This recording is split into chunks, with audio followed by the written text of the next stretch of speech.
avisas.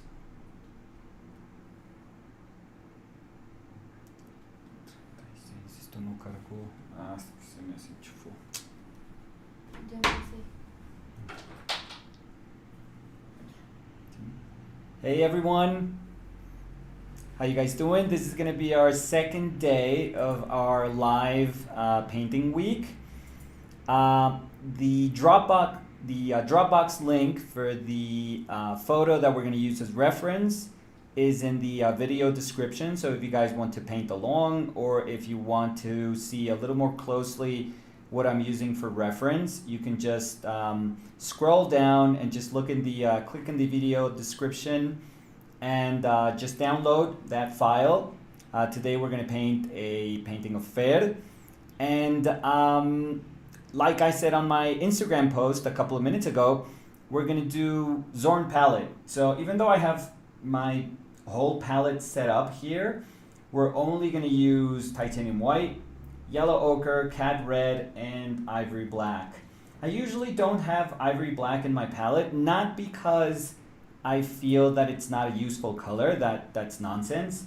It's because I feel it's kind of redundant with the other colors that I have on my palette. So in many ways, I've kind of taken ivory black and I've broken it into the kind of, I guess the umber part of it, the one that feels kind of earthy, then I replaced it. I guess I replaced that part of ivory black with raw umber. The cooler part of it, the cooler aspect of it, I replaced, or I'm using ultramarine blue, and the more velvety part of ivory black is being represented by alizarin crimson. So when I use these three colors, I'm actually trying to evoke a lot of the things that I do with ivory black, and that's why I don't feel I should put it when I'm using my my bigger, more sort of extensive palette.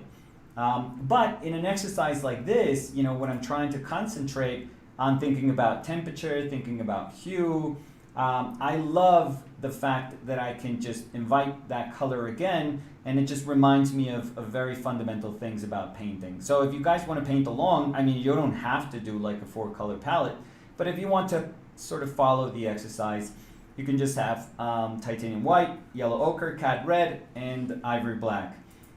The only color that I personally would make sure that it's of a nice kind of rich pigment would be cad red in this.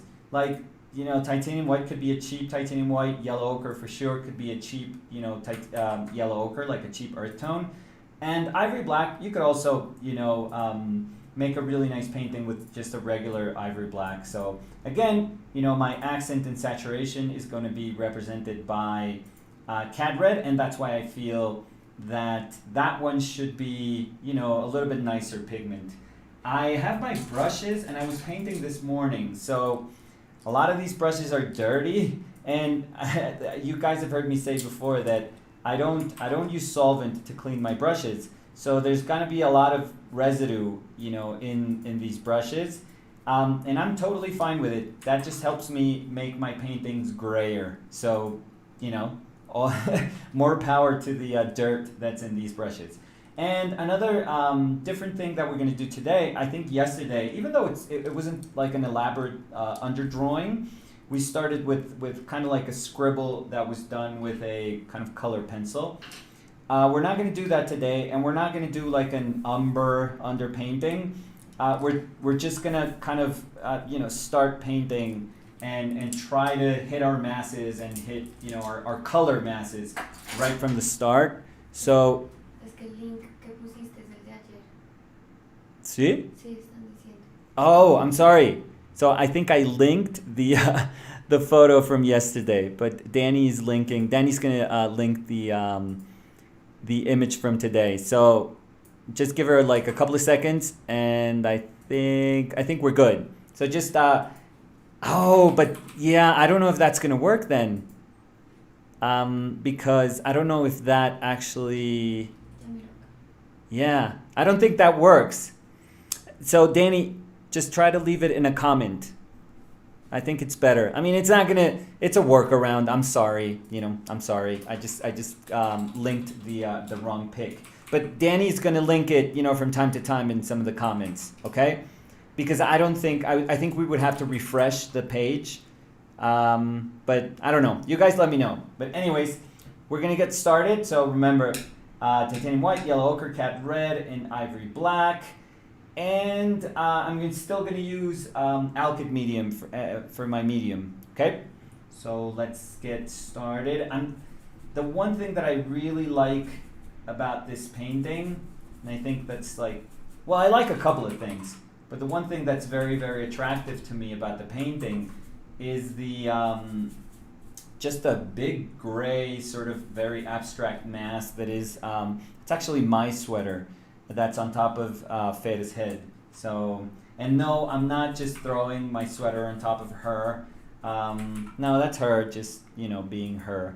But, so I'm gonna try to make use of the whole width of the page, because I really like this, this vertical, gesture that goes down. So I want to see if I can just use the whole of it. I don't care if my shoulder or if my arm doesn't fit down there. I'd much rather just have that width work out, and I don't really care. This is a spread of a Moleskine sketchbook, of one of the smaller Moleskine sketchbooks, and I just unbound it and I just paint in this kind of double spread. I don't care about this, to be honest. This little crease that is there. That's almost like going to a museum and noticing that there's a lot of paintings that have, that they were, large pieces of linen sewn together, and you can actually see where they were sewn together. And I've never, cared about any of that. I don't care that it has to be like this perfect piece. So I actually like that these things happen, because in a way they're kind of liberating. I don't have to do a beautiful, it's almost like my mindset is I don't have to do a beautiful painting. So, I can just, I can just say, oh, I'm just going to concentrate on painting, rather than thinking, oh my God, this is like a pristine surface and I have to be worried about, how it looks. I think I've told, by the way, I'm sorry, and I'm going to go back to that story. This is a very nice rosemary long flat, so you can see that the bristles are very long. The thing is, this brush isn't really good for this surface. I'm gonna just, come out and straight say it, but it's just this brush should be loaded with paint, and it should be kind of depositing paint on just this beautiful, beautiful surface, not a surface that sucks in so much paint. So I wanted to see if I could try it out for that initial lay-in of the color, but I don't think it's going to work out. So I'm going to go back to a still a flat, but it has shorter, not as short bristles as a bright would have. That would be very, very short, but it just has longer bristles. So, anyways, so I was going to say that there's a story in my painting career where I had already sold this painting that I was doing, and the person had liked the painting but had asked me if I could just touch up like tiny little things, and I was like, okay, they're not asking for like something absurd and irrational, so I was like, okay, yeah, sure, that's totally fine. And I had, touched up the painting, retouched the painting, and I had to re-varnish the painting. So that's really not a huge problem for me, since I wouldn't usually use final varnish on my paintings, like straight Damar varnish. What I would do is just use retouch varnish as a final layer of my varnish. So it's not a final varnish, but it would still work. And this was many years ago, but this was very like a stupid decision in hindsight, obviously. But I was drying the painting, and for some reason I propped up my painting and I put it on top of a chair. Now that should have been like, an alarms sounding and saying, hey, dude, don't put this painting on top of a chair. Like, what are you doing? But no, I did. I was dumb that way. And I put this painting on top of this chair, and I opened the window just so, the air would help me dry this varnish a little bit. Retouch varnish dries very, very quick. So in my mind, I was like, I'm not making anything super stupid. I know I'm making something somewhat stupid, but I told myself, this is not going to be incredibly stupid. Obviously, like, gust of wind comes, through the window, and my painting just comes crashing down, and it just lands on top of another chair that was right next to it. And it got like a big dent, and it actually tore a little bit. So, I was like, oh my God, this painting sold already. This is ridiculous. I just ruined the painting that I have already sold just because I was being stupid. Who opens up a window and props up a painting, on top of a chair so that it can dry? I really felt stupid, honestly. And the thing is, I had to then start making all these like dumb, weird maneuvers and taking like all these strange, dumb choices in the painting, retouching the painting, so that the person wouldn't really see where the painting had fallen, and gotten damaged.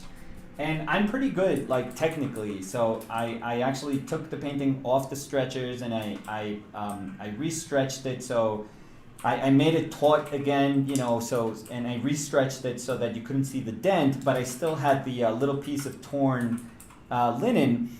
And it was just driving me insane. And even though I was trying to do a good job at repairing it, the truth is, it just never really looked the same. So I had to call the person and say, hey, listen, I'm very sorry. This, stupid thing happened. I can try and fix it for you, but I don't know if it's going to be exactly the same. I'm so sorry. I even remember that I told them that I could give them like another painting as, that if they wanted something else, they could pick from something else that I had, but they were like, no, we actually liked that painting. And I said, well, you know what, I'll give you your money back, which is horrible for us painters to say something like that, because we never know when we're going to get money, or we probably spend it as soon as they give it to us. So I was like, you know what, I'm going to give you your money back, but just give me a chance to see if I can save it, and if you don't like it, I'll give you your money back. And they were like, okay, we can do that. And that actually took pressure off of me, and I was like, okay, I'm gonna try to save this painting, or try to do something weird with this painting. And I started making these dumb choices, very kind of expressive and weird and abstract choices on top of the painting, to see if, I could hide the fact that there was a tear in there. And it looked cool in the end. It actually looked really, really cool in the end. But it wasn't the painting that they wanted.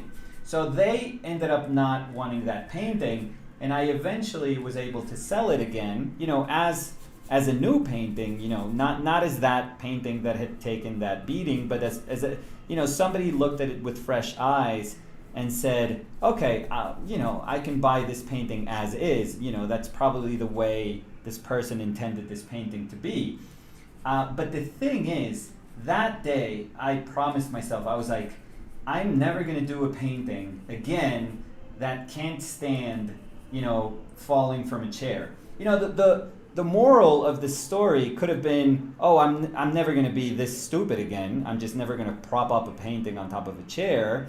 But no, that's not who I am. The moral of the story was, I'm never going to make a painting that is so fragile, that is so damn fragile, that it can't really take, a tumbling, from the chair.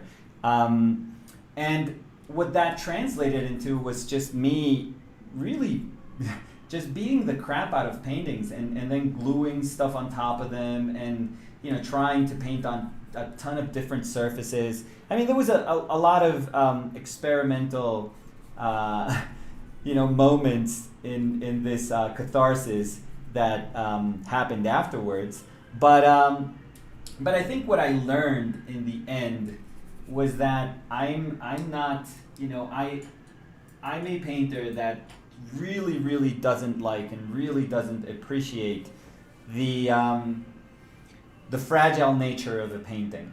I really don't. I love, if my paintings can, fall down a set of stairs or fall, off a cliff of a, off a cliff, and survive that fall, then, then I'm good. Then, that's what I want out of a painting. I don't want the painting that, a tiny little gust of wind just sends it flying down and it just falls, a foot, from a chair, and now the painting is ruined forever. No.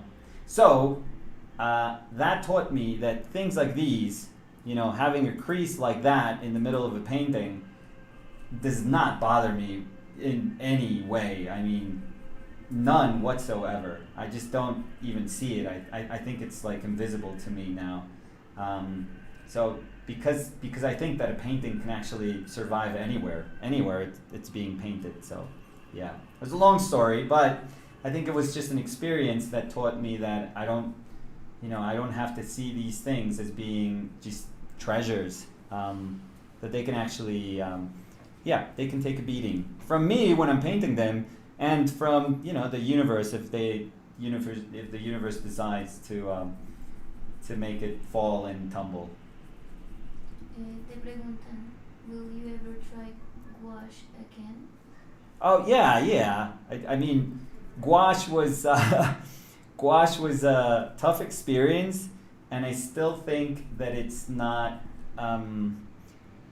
something that comes naturally to me. It's just the way I paint. I think it doesn't.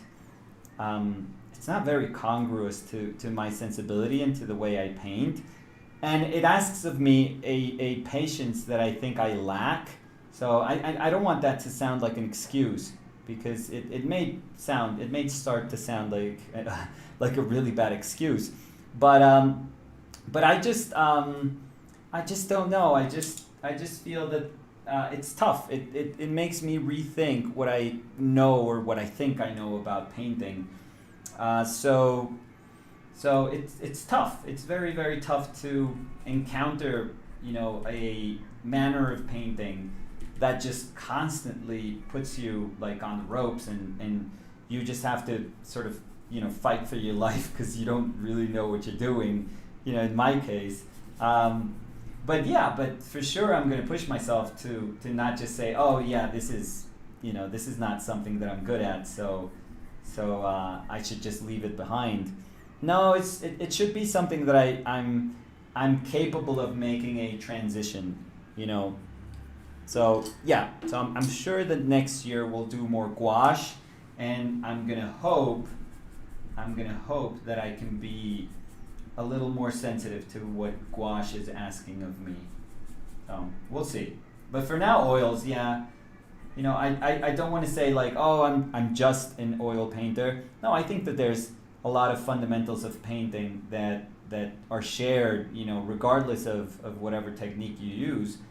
But there are, intrinsic qualities to the nature of very, specific techniques that don't carry over, that you can't just say, oh yeah, because I learned this in oil, then I can for sure paint in watercolor, let's say. Oh, no. That's, those are two very different things, so.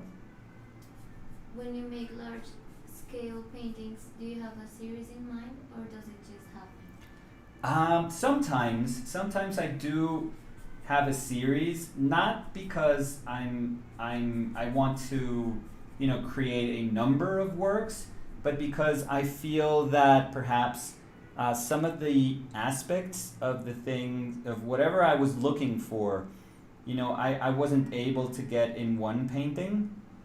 So the search is actually asking of you to look for those things in other paintings. There's not going to be like at least not in my case, but like this universal painting that is answering, all the questions that a particular theme could have brought up. So so I think that that's what drives me to want to make a series. I mean, it's very nice to just explore a kind of single subject matter or a motif that just runs through a series of paintings and drawings. But I think in my case, rather than having some sort of narrative that is connecting those motifs, I think it's just me thinking, or me telling myself, I need to give myself another shot. You know, I need another painting to search for some things that escaped me in this first painting. And you know, usually I won't do more paintings than I think necessary, even if they become popular, or even if, you know, when I was showing with galleries. I mean, I still do show with galleries, but when I was doing that primarily with my work, you know, if you have a successful usually means that, you know, both people, you know, that are critical about your work, they like it, and that is commercially, you know, successful, that it's actually selling. You know, usually when that happens, just people ask that you keep working on those things, on those very things. And I don't like to do that. You know, many times I'm like, no, I think I'm done. No, I don't want to do any more of these. So it takes a lot of me to want to go back to something that I think I had already sort of spoken about or said, you know, whatever I thought initially that I wanted to say, to express, you know, through that series of paintings. But it would be very difficult for me to say, oh, do one of those paintings again. That usually happens with people. They still approach me and they're like, oh, you know those paintings that you did in 2008? I like those. You know, could you do more of those? And I'm like, no. It's not that I want. I mean, it's not like I want to say no. It's just that I don't think I can. Like, they wouldn't come out. They're very much so a product of a very specific time and place. So I don't think that I can just summon, you know, that ability to say, oh yeah, I'm gonna do those again because those were like glory days and people like these paintings. No. I think that when I'm done, it's like I'm done. Like, you can tick that box and say it's over, it's done. Te preguntan que si tienes algún pintor latinoamericano favorito. Pintor latinoamericano favorito. Pues local siempre fue, o sea, en términos colombianos, siempre mi pintor favorito, o mis artistas casi colombianos favoritos, que son como de el arte que me mostraba mi mamá, y con el que ella tuvo muchísima conexión porque fueron como profesores de ella, fueron Santiago y Juan Cárdenas, Juan Antonio Roda y Luis Caballero. Para mí son unos monstruos y obviamente está hablando de eso habla de pues de lo importante que es como el arte local para uno. Hoy en día yo creo que hablar de ellos para mucha gente aquí en Colombia suena como redundante, porque pues son una generación de pintores que pues fueron súper populares, pero no por eso dejaron de ser o dejan de ser súper importantes para mí. O sea, pero si es como por fuera, Reverón en Venezuela se me hace un absoluto genio. Iturria también se me hace un monstruo.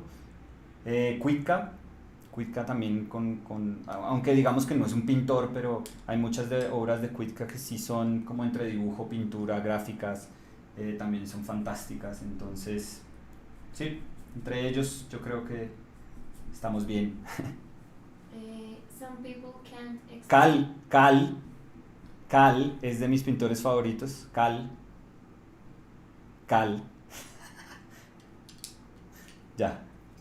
Some people can't explain their thought process or have conversations when they're concentrating. Were you always this good at talking while painting? If not, how did you develop your ability? No, I was never. I don't think I was. I'm good at talking, so it's very hard to shut me up. I'll come clean, and I'll say that I don't know if that's a virtue. I think that's a defect. I honestly think that a lot of people. I've had people even in workshops that pay, so that I give them the workshop. Tell me, you know what? It's really nice what you're saying, but could you stop talking and just kind of let us paint or let me paint?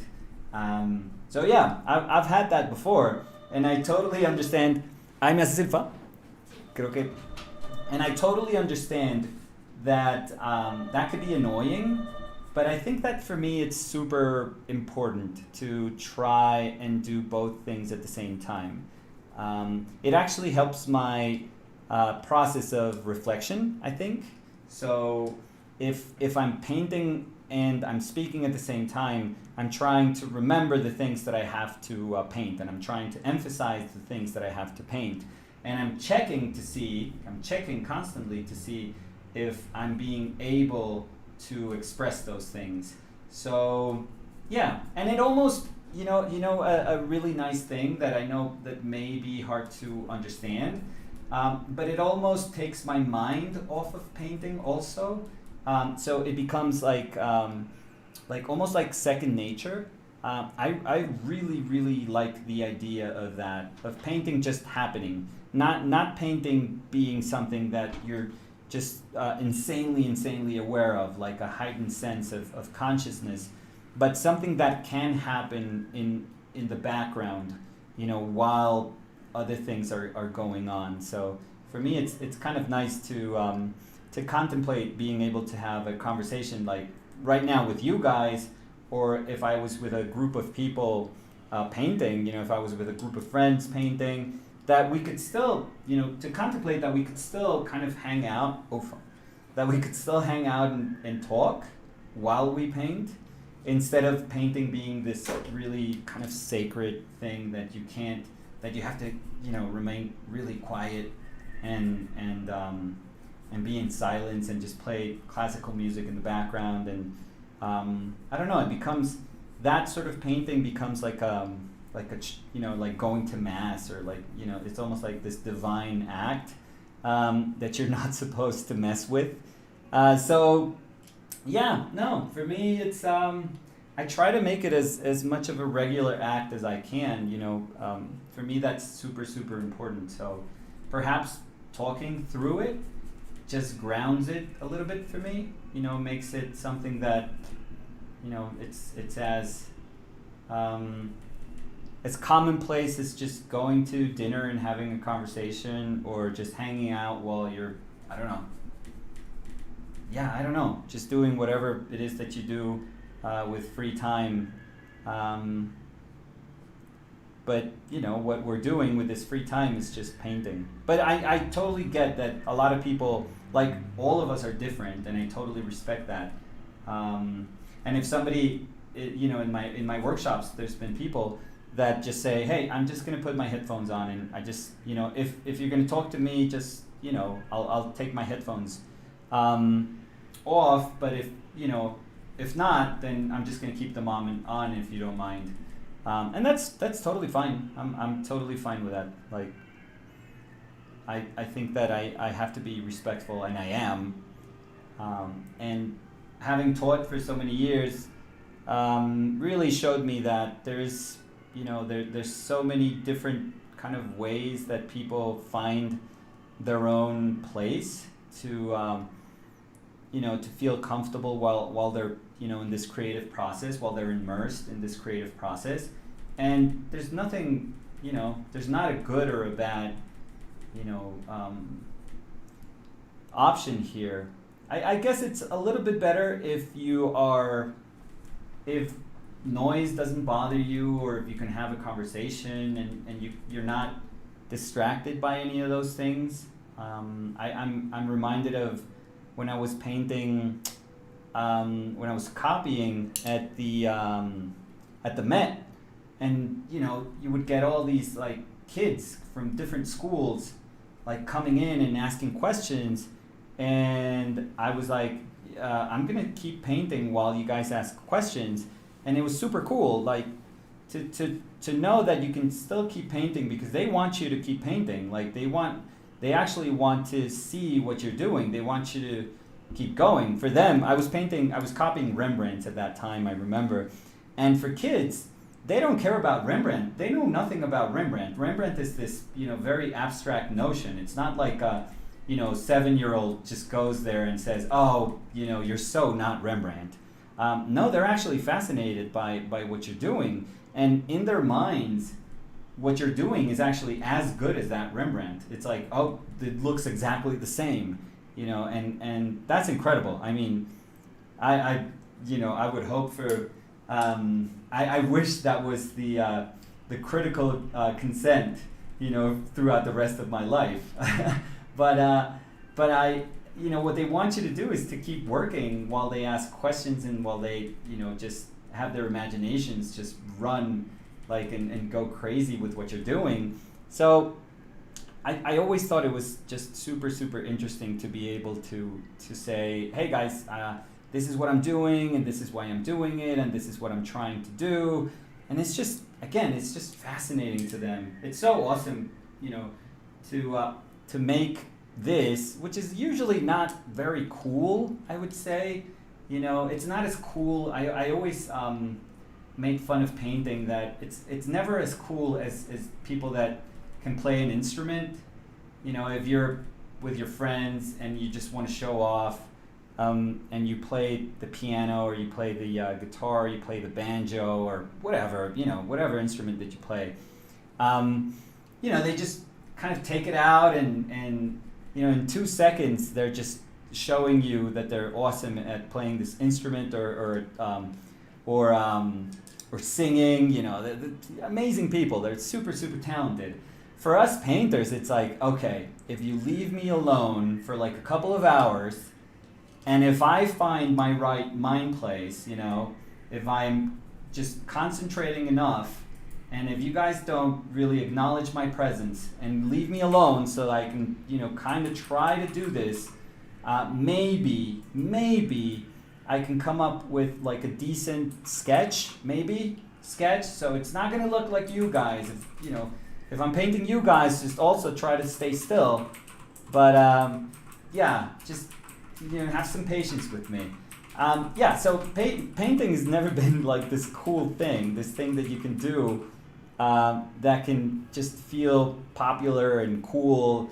So it's so awesome when you are put in a situation where that can kind of happen, where just kids just naturally see you painting and they say, wow, that's amazing, that's how that painting was made. And they have like a genuine sense of curiosity. And so. Saludos de Lich. ¿Qué hubo, Lich? Y de Un abrazo. Alejandra Ardila. ¿Qué hubo, Alejandra? Y ella pregunta, ¿y pintoras latinoamericanas? Pintoras latinoamericanas, me mandó género, Alejandra. Venga, pienso, Alejandra, porque es que me mandó específicamente pintoras latinoamericanas y deme 2 segundos o 10 minutos. Y no voy a hacer trampa, no voy a buscar nada.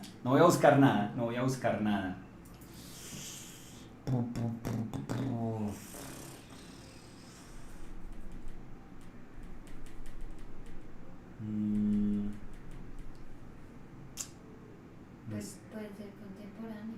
Pues sí, estoy pensando contemporáneas, pero también quiero pensar pintoras y no decir como pintoras colombianas, que honestamente a mí hay muchas pintoras colombianas que tampoco es que me gusten así como mucho, entonces tampoco quiero decir como cualquier pintora colombiana. No, estoy blanqueando. Ayúdeme, Daniela. Marisol Escobar, ¿no te gusta? A mí me gustan más las esculturas, pero no sé. No mucho. Es que eso es lo malo, tampoco voy a decir mentiras solo por decir que es que hay una, o sea, solo por dar nombres y decir, sí, me llaman la atención, pero pues realmente de pronto no. Eso tampoco sería justo. Dani me está ayudando. No he dicho nada, No, por eso. No, nada. Pero por lo menos me siento mejor si es que los dos nos ponemos a pensar.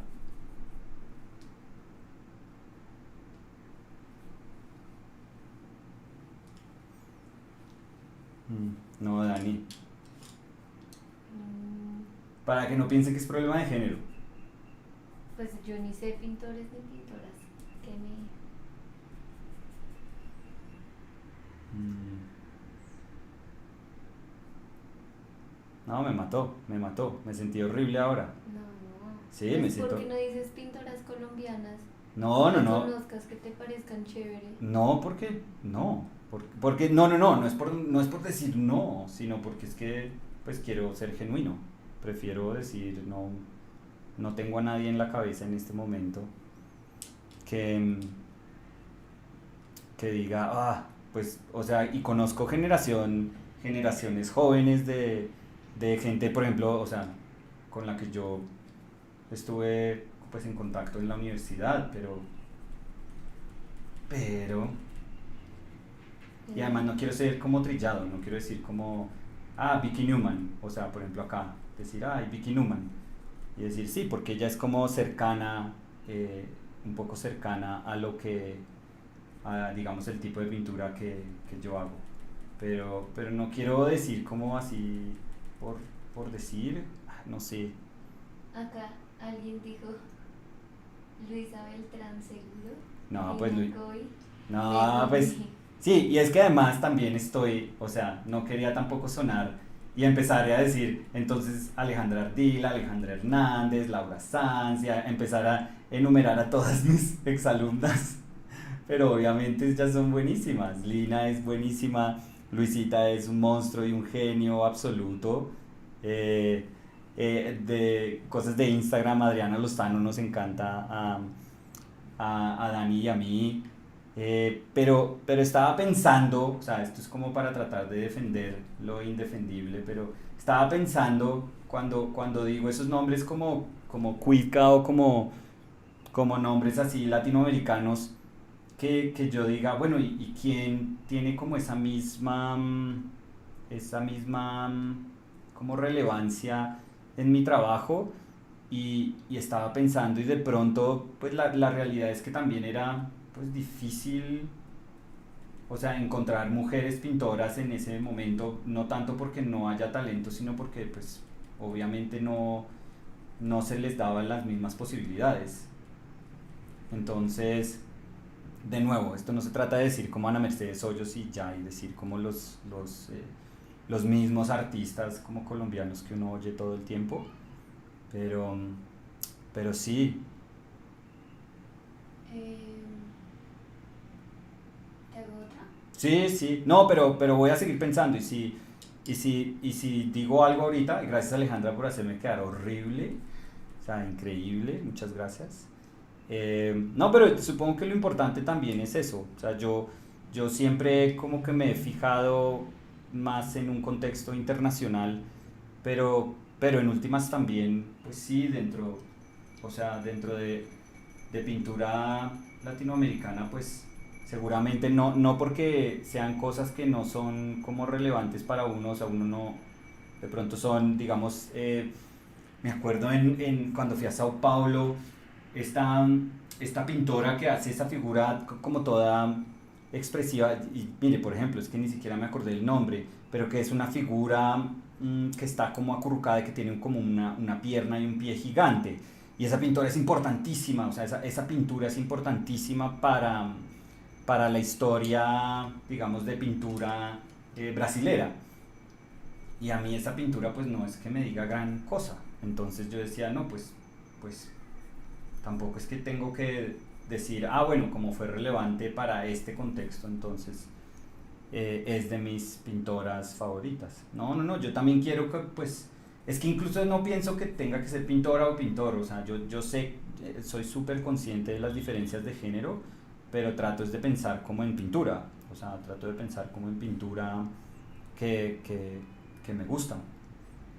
Pero pues sí, o sea, de nuevas generaciones, pues ustedes, todos ustedes que son, que fueron estudiantes míos y que me enseñaron un montón, son unos monstruos. Ustedes son unos genios y ojalá puedan hacer todo lo que uno no logró hacer. Pero si quiere Alejandra me ayuda incluso. Dígame, oiga, ¿cómo no dijo? Alejandra dice, jajaja, no era mi intención. No, pues claro, me mató. Voy a parar el en vivo. Te voy a hacer una en inglés. Sí. What are your favorite Latin American No. women painters of the early 20th century? Me mataron. No sé si esta ya la hice, no. How can you paint wet on wet and it seems like already dried? It seems already primed? Dried. Dry. Oh, because the paper is raw and it's actually absorbing a lot of the paint. So that is helping me a ton, you know, with the layering of the brush strokes. So, and it is layering because it literally dries, you know, very, very quickly. Or not dries, but at least it's sucking in so much of the oil that the surface of the painting is left with just like this clay-like, you know, painting kind of layer, and you can construct, you know, painting on top of that. You can actually add painting on top of that. So.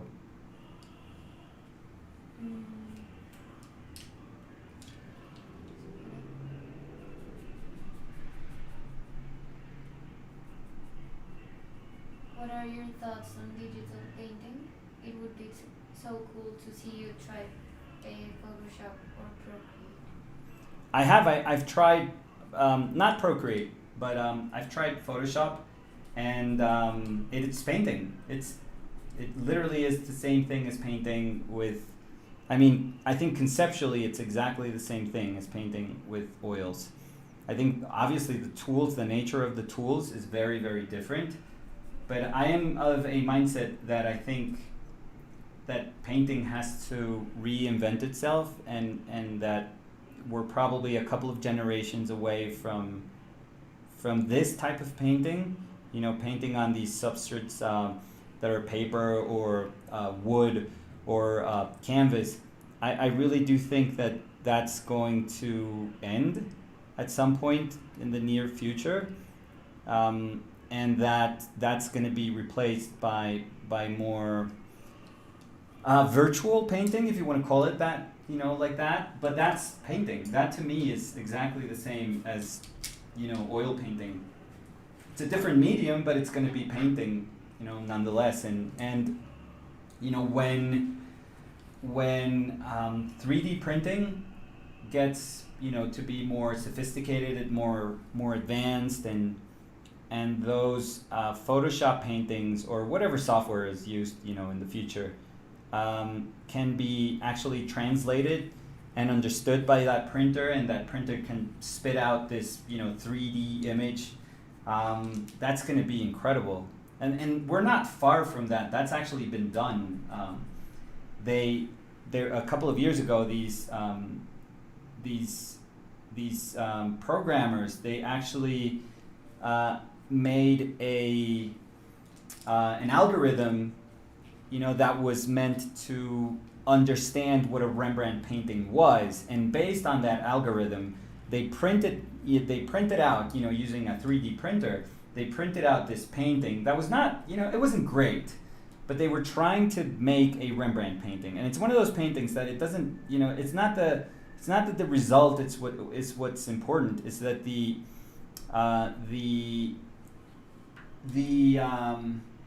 effort to try and understand and redefine painting that way is pretty amazing. It actually asks, you know, a ton of amazing questions. So yeah. Uh, But yeah, but just to round that off, yeah, I have painted. It's awesome. I think yesterday I said that, you know, if I would have been born in a generation where those were my tools, you know, if that's how I understood painting from the beginning, then I would have never picked up a paintbrush. I think, I really do believe that. how do you put context into your painting? Does it become clear to you while painting or already by choosing the reference image or otherwise? How do you find out what your interest in a painting is? But I think the easiest way to or at least for me, and what I've understood throughout this year, but I think that this has always been happening for the past couple of years, is that I don't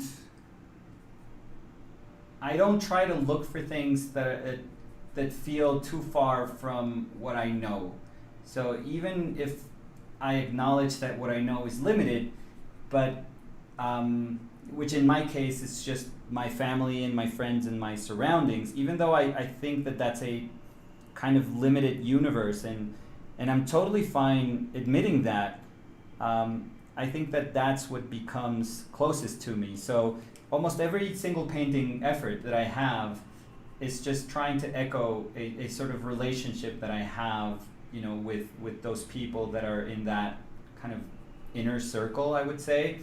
So it becomes a very kind of enclosed painting, I feel. I wish that it would. I wish that it's not understood as being cryptic or being so overly private that it feels kind of inaccessible, unaccessible. Not sure how to say that in English. But yeah, so I guess the bigger context of what I'm trying to do is just accept my day to day, and you know, whatever circumstances can be learned and can grow from that day to day. But you know, that's, you know, and that's about it. I think that that's good enough for me. I don't think that my job is to try to look further and further and further when I see that just day-to-day interaction can bring just some haphazard quality, but some just beautiful, you know, kind of fresh quality to that can be then translated into a painting. And again, I don't look further. I don't know if I'm supposed to look further. Like I don't understand if that there's like an intrinsic responsibility, you know, if I'm a painter, to just look for more and more and more and more every time. Like I think that I do at some point. I realize that I feel absolutely content, but not content in a bad way, where I just, you know, where I'm hoping to become ignorant to, you know, to the rest of an external world, but content in the sense that I think, wow, this is enough for me. Like, why should it be more complex or more just, you know, I don't know, just why should it try to answer more questions when these are enough? Like, this is enough for me. So I guess I can only speak about that, about those things that are closest to me, or not that I can just speak about those things, but I think I can speak the best about those things. That's why I think that if I paint Danny, or if I paint my son and daughter, if I paint my mother, like, those are my paintings. In the end, I think that I would be happy if those made up the whole of my painting career. It's almost like, you know what it is? I remember, I love Sally Mann's photography, and I've looked at, you know, a lot of the work that she does. Not only just her two daughters and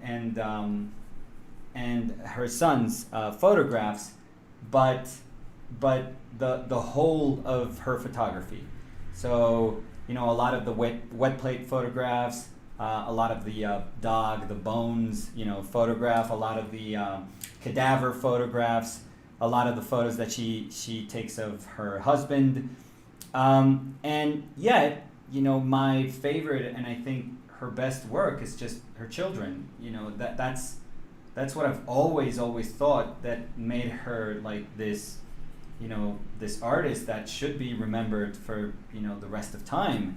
And I always thought, why stop? Like, why? And the reason in her case, it's just very obvious. It's just because life, kids eventually leave and they want to do their lives, and, they're not just models posing for, mother's photographs. So in my case, I think I'm at that moment where I guess I'm lucky enough to be able to share with my kids and with the people that I love and care about, just this moment in time, and I'm just completely satisfied by saying, yeah, this is enough, this is more than enough, and that's fine. If you get to take home one painting from any museum in the world, which painting Oh, would you pick? I've played this game in my mind like so many times. It's either one of two. I mean, I can't carry Rafter the Medusa, so that's humongous. So let's just disqualify that one based solely on the fact that it's just completely impractical to steal it, right? But I think it would have to be either Hendrik bathing in the river by Rembrandt, the one that's at the National Gallery. I think that's one of the best paintings ever. Or it would have to be the little kid lying on the grass, Fortuny, by Mariano Fortuny, that's at the Prado. Those two paintings for me they're just gems, they're just two of the most beautiful paintings ever. Or Menzel's Foot. So 3. So it would have to be one of those, any of those 3, I'll be fine, And the good thing, I mean, the largest of those 3 is the Rembrandt. But dude, I could make it. Like, I could book it with that painting, and I'm pretty sure like they wouldn't be able to catch me. If it was just like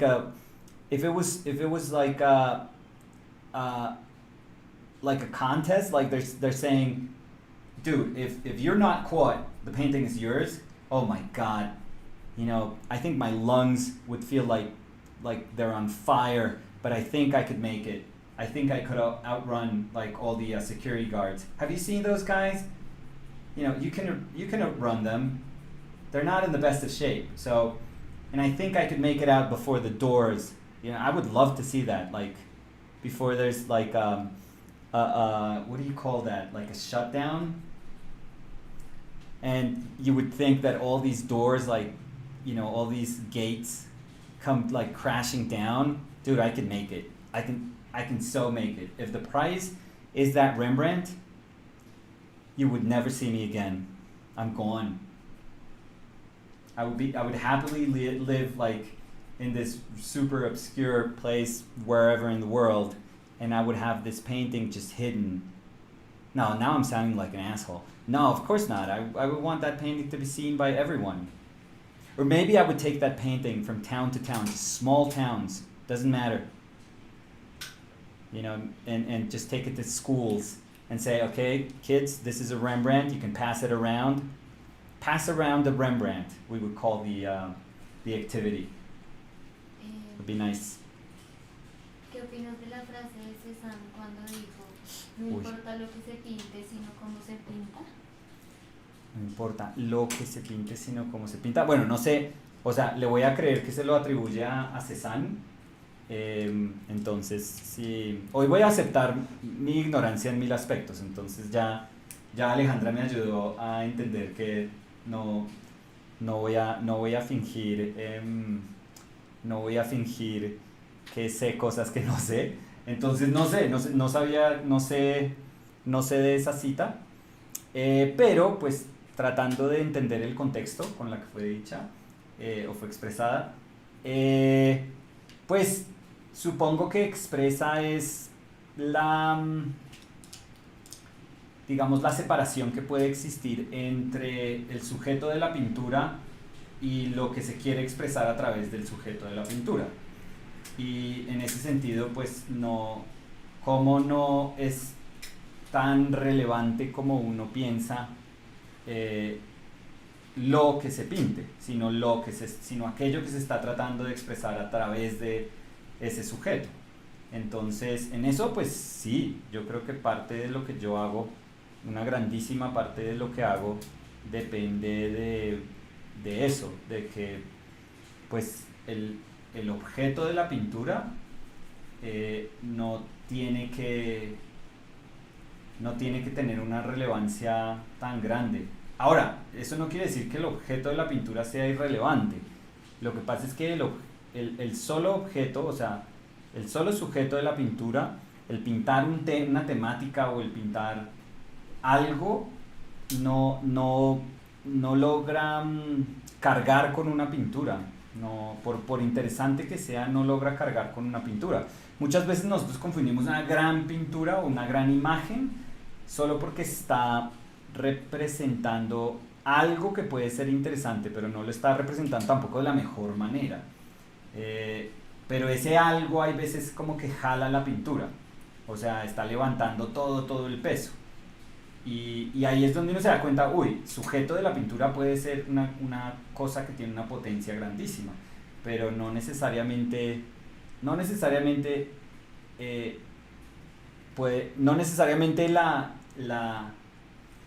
o más bien, la pintura no puede depender de ese sujeto de la pintura todo el tiempo. Yo creo que es más relevante lo que se puede expresar o lo que se puede decir mediante el acto del pintar, mediante cómo se aborda ese sujeto, que el sujeto en sí. Entonces, sí, pues si uno se pone a pensar, por ejemplo, en Morandi, pues son botellas, o sea, y si uno dijera voy a destilar a Morandi en sujeto de pintura, uno dice pues pintó botellas, ¿qué importa? O sea, ¿por qué una botella va a ser relevante? No tiene por qué, no tiene ninguna connotación como para ser relevante, y pues sí, uno le puede dar un contexto no sé, comercial, pero incluso el objetivo de él era que no lo tuviera, y por eso es que digamos que las pintaba también así como de pintura blanca, gris, como para eliminar cualquier rasgo de información que podía tener la botella. O sea, él trató de pintar como la esencia botella, más bien. Pero uno dice, no, ¿qué importa una esencia botella? O sea, ¿por qué eso va a ser interesante? Y uno después ve las pinturas y es como, ¡guau! O sea, son las botellas más chéveres que uno ha visto pintadas. Entonces, sí.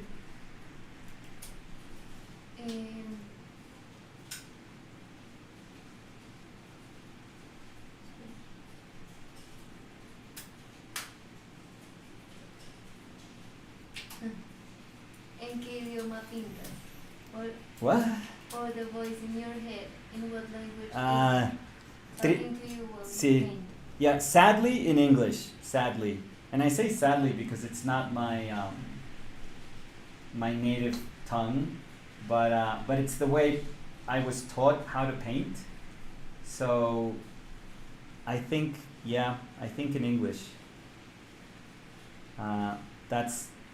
That's how, it feels weird and you feel very stupid. I'm kind of caught between these two languages and trying to express what I'm trying to say, but it's the truth. I've thought about this a lot, and it's just that was my art education. It was, in English, so I inevitably just think about it more in English than I do in Spanish.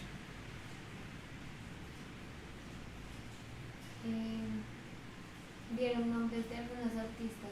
Uy, pero acuérdense que, o sea, sí, o sea, lo importante, o sea, yo también puedo dar nombres, pero me siento como un idiota si doy nombres que no me significan. ¿Sí me entienden? O sea, el problema no es dar nombres. Yo puedo empezar a escupir un resto de nombres de pintoras, o sea, muchísimas que me interesan y otras que no. Y entonces, lo chévere es que de verdad cuando uno nombra a alguien, cualquiera, o sea, independiente del género, cualquiera que sea, pues que le signifique, si no me significa, pues no, no sé, creo que no vale la pena como decir, solo por decir. Pero chévere que estén como haciendo un trabajo que me costó a mí hacer en ese momento. Alejandra hizo otra pregunta. No, Alejandra, no, o sea, si se va a redimir, bien, pero no mentiras, póngame en ridículo todas las veces que quiera. Dijo una pregunta medio tonta. ¿Cómo toma usted el registro de sus pinturas? Con el celular, Alejandra. Literalmente de la forma más trivial del mundo. Con el celular. O sea, y le estoy diciendo la verdad absoluta. Aquí está Dani y Dani. El registro de las pinturas. ¡Ah! El registro. Pensé que las Yo fotos. sí dije. Ah, no. Pero por ejemplo, hoy tomé la foto que puse en, en Instagram con el celular. También quedan medio chéveres. No, tenemos con la misma cámara que estamos haciendo la grabación. Alejandra. Y esa fue como la inversión súper grande que hicimos al comienzo, porque pues supimos que si queríamos hacer videos y si queríamos, y pues yo también era súper consciente de que si quería que esa cámara me sirviera para registrar las pinturas, pues tenía que ser una cámara chévere. Entonces, sí, es una cámara chévere y es un lente chévere. Entonces, el lente tiene una resolución súper buena, digamos una óptica súper buena. Y la cámara tiene un sensor que es muy sensible, entonces así haya poquita luz, así la condición de luz no sea perfecta, porque es que yo no tomo las fotos de las pinturas en una luz así perfecta, o yo no tengo, yo no uso más bien, por ejemplo, dos, ¿cómo se llama esto? Dos softboxes, ni parasoles de esos, ni nada. Yo no estoy usando nada porque a mí no me gustan, no me gusta cómo se ven las pinturas cuando uno usa como lo que uno normalmente usaría para tomar fotos, digamos para iluminar fotografía. No me gusta porque se siente súper plana la pintura, se puede como cancelar muchísimo la pintura. Uno normalmente lo que le dicen a uno es que tiene que poner dos luces equidistantes como al lado y lado para cancelar todo brillo que pueda tener la pintura, y uno tiene que tener esa luz polarizada, o sea, si uno tiene un filtro polarizado, como polarizador que le pueda poner sobre esas luces, y uno tiene que tener un filtro sobre el lente, o sea, hay un resto de variables que son muy formales, pero nosotros, o sea, la tomo literalmente en este espacio donde estoy pintando, tomo las fotos, y este espacio tiene una ventana allá, o sea, allá, y lo que estoy haciendo, entonces, esa luz que viene de allá se mezcla con dos lamparitas que tenemos rebotando al techo, y el techo es blanco, entonces eso, porque es que si el techo fuera de otro color, pues da una temperatura distinta, y eso, ahí tendría que cuadrar como el balance de blancos, pero eso que sea básicamente luz indirecta que viene de allá, porque la de allá no afecta a esta pintura porque esta pintura está en un ángulo, y que rebote del techo pues ya nos da un jurgo de luz, como ya se rellena digamos este cuarto con harta luz indirecta, y nada, entonces ya simplemente es poner la cámara como a, digamos, es poner el lente en F8 y en el ISO más bajito que pueda, y ya, así le tome a la cámara 3 segundos, digamos, la exposición, ya con eso tiene una resolución súper bonita y una condición de luz súper como constante, que es que los focos de luz son como enemigos de tomar fotos de las pinturas, o sea, un foco de luz directo sobre la pintura. Las pinturas y las pinturas al óleo más que todo odian eso. Entonces entre más indirecto sea, si uno no va a polarizar toda la condición de luz, entre más indirecta sea la luz, mejor. Y en un trípode obviamente. Y con un timer. What are your thoughts about Catherine Kiddo? She's brilliant. Perdón. No, ya. I absolutely love her work. Oh, she's absolutely brilliant. ¿Tú hablaste de ella en un video? Yeah, I think we talked about her. Oh, in the video of John Meredith. I was painting Ben Meredith's dad, And I spoke how I kind of channeled my inner Catherine Kehoe, and but I just think she's one of the most amazing painters nowadays. I think she's absolutely brilliant. But yeah, I didn't have enough good things to say about her in that video. You know, if I talk a lot about her, I'm just gushing like a complete fanboy. So yeah, she's also one of the people that I recommend in the workshops that I teach that people take their workshop. I've never taken a workshop with her, and I totally would, and I would absolutely love to. But I've had many students whom become very good friends tell me, and I completely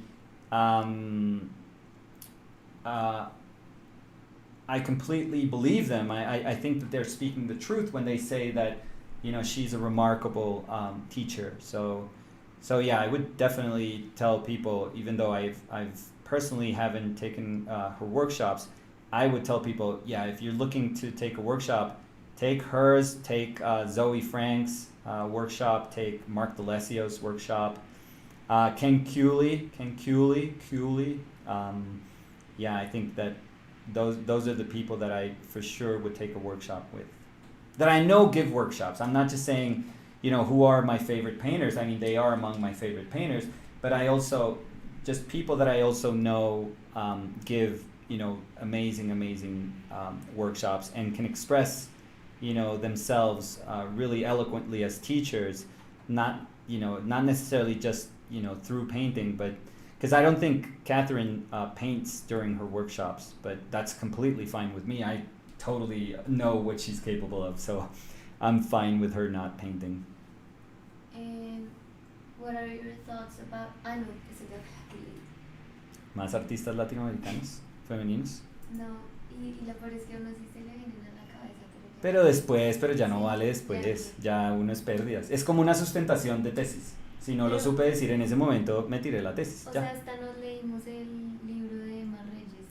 Pero Emma Reyes, la historia de No, ella es más chévere que la pintura. Sí, Pero yo no puedo decir, pero a eso voy, yo no puedo decir que es que Emma Reyes es una artista que en pintura, o sea, como pintora me impactó, no, como ser humano, a uno le impacta la historia. Pero acá, digamos, hablaban de Tarsila do Amaral y nosotros Ella. hemos hablado de ella, que yo la vi en el... Ella es chévere. Delcy Morelos, por ejemplo, a mí me gusta, pero Delcy Morelos también es como más, es que apenas dijiste Tarsila.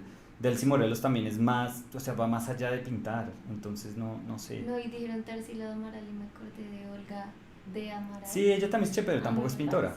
Sí. No. Sí. No. Sí.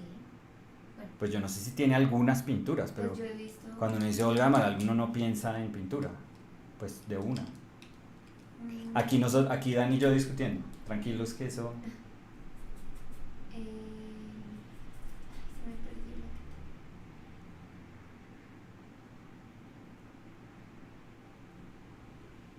Alguien dice por qué ahora decidió subir las fotos que está usando de referencia.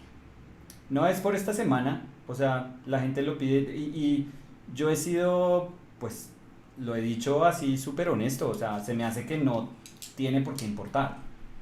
O sea, y siempre la gente piensa que estoy evadiendo algo cuando no las muestro, y tampoco quisiera que pensaran como, uy, no, lo doblegaron, lo doblegaron todas las personas que quieren ver la imagen. No, ahorita es como porque estamos haciendo esto en vivo, que no es normal para nosotros, o sea, no es habitualmente lo que hacemos, pero como las decisiones que estoy tomando, pues las estoy tomando como en tiempo real, también para que la gente, mucha gente me pedía que si podía tratar, que para poder contextualizar las decisiones que tomo, que si podía compartir las imágenes que uso de referente. Y en ese sentido lo entiendo, o sea, en ese sentido como que entiendo cuando alguien quiere tener una imagen así de guía.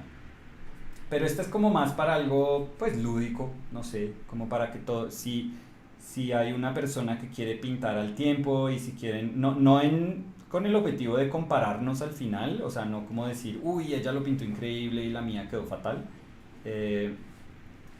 sino más como para, no sé, para tener un pretexto de estar como conectaditos. Pero que haya cambiado mi manera de entender como el ejercicio de pintura, no, o sea, yo siento que pues el referente es simplemente el comienzo una de las muchas cosas que uno utiliza para comenzar una pintura y ya, pero nunca es el fin, o sea, no me importa.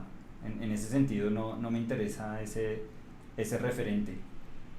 Entonces, no, después de esto no creo que, o sea, creo que vamos a seguir con lo que habitualmente hacemos, aunque esto debemos aceptarlo, esta manera de hacer videos pues es mucho más sencilla para nosotros.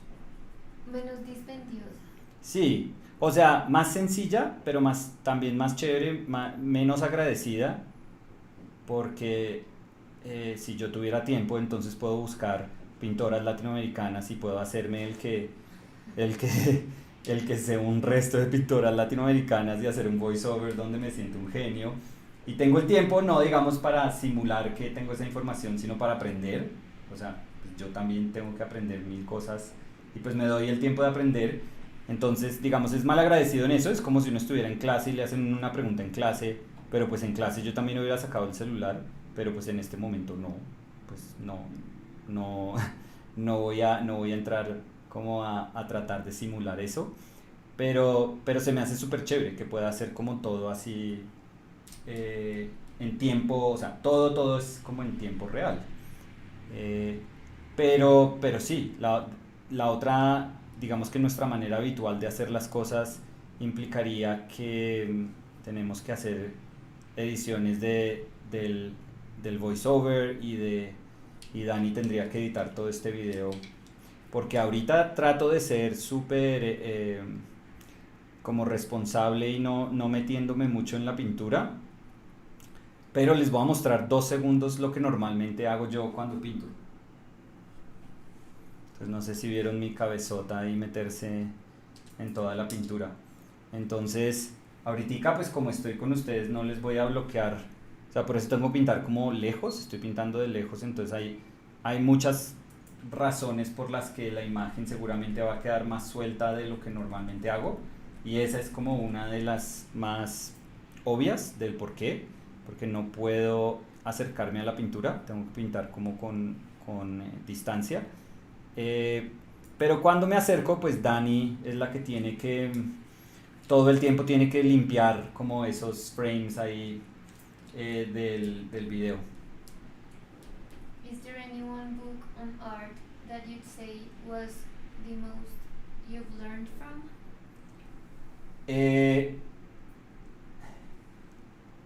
Búscame el de Art Brut y ya digo cuál es. Sí, pero es en inglés.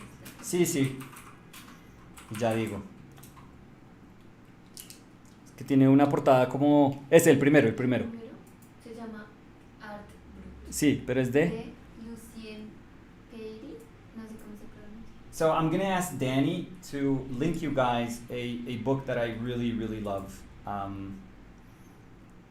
And I would say that's probably the book that has just made me feel almost like insecure about the things that I think I know about painting and that I think I understand about painting. I think that's the most kind of important and relevant book that I've read. I don't, there's nothing in it that is commentary. It's actually just teaching you, and it's telling you about the origins of outsider art and art brut. And but that to me, that's it still remains the biggest question to me.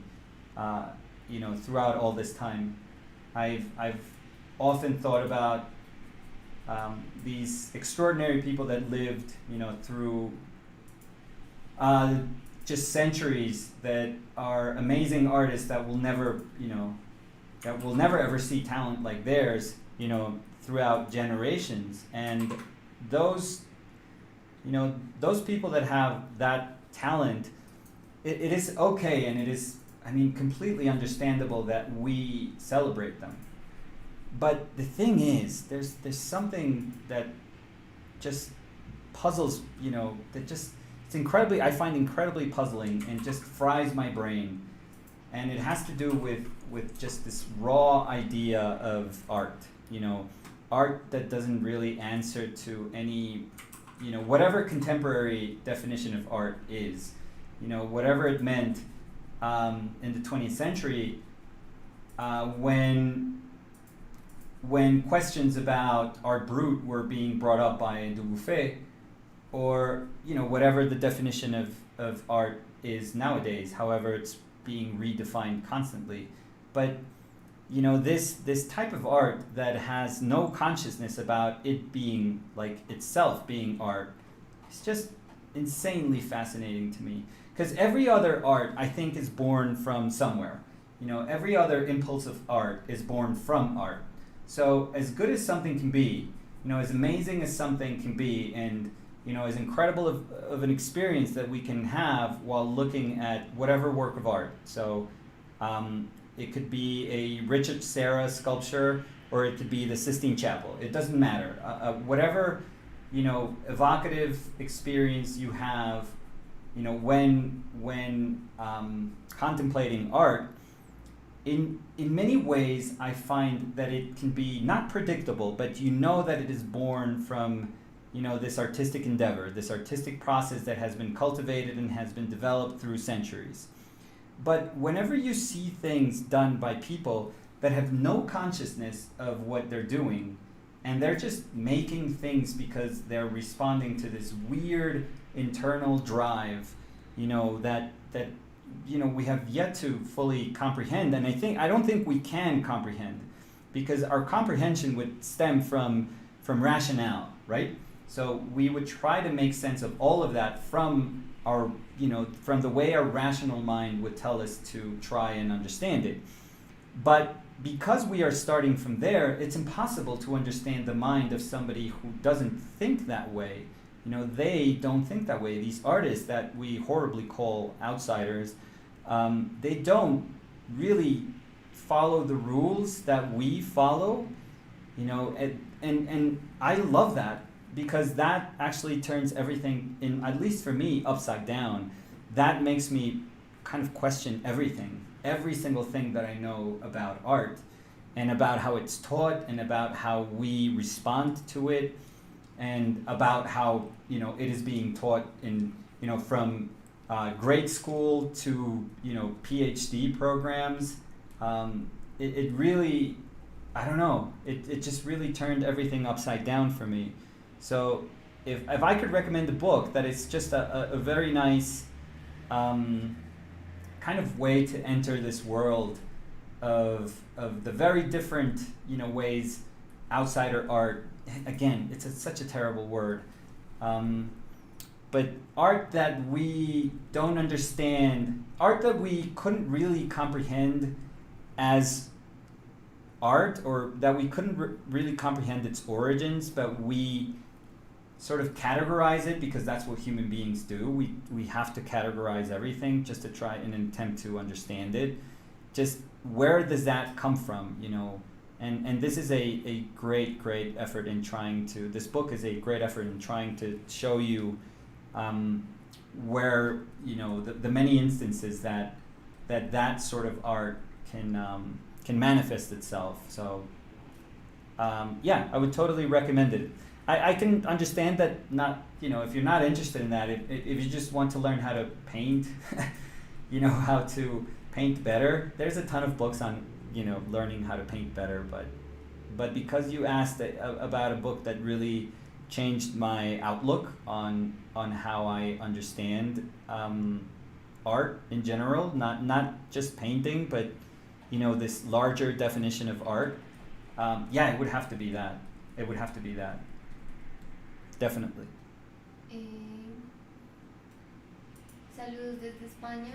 Hoy no hace underpainting. ¿Es No. para hacerla o no? Muchas gracias por todo lo que No, hoy haces. no hicimos, pero solo también como para, lo dije al comienzo, y era como para pues también enfatizar que no hay una manera de de abordar la pintura, o sea, no necesariamente, porque sea una, digamos que porque sea un aspecto técnico que es súper útil, porque no voy a decir que hacer un underpainting no es útil, una pintura así base no sea útil, claro, lo es, pero no por el hecho de que pueda hacerlo, quiere decir que se tiene que hacer constantemente.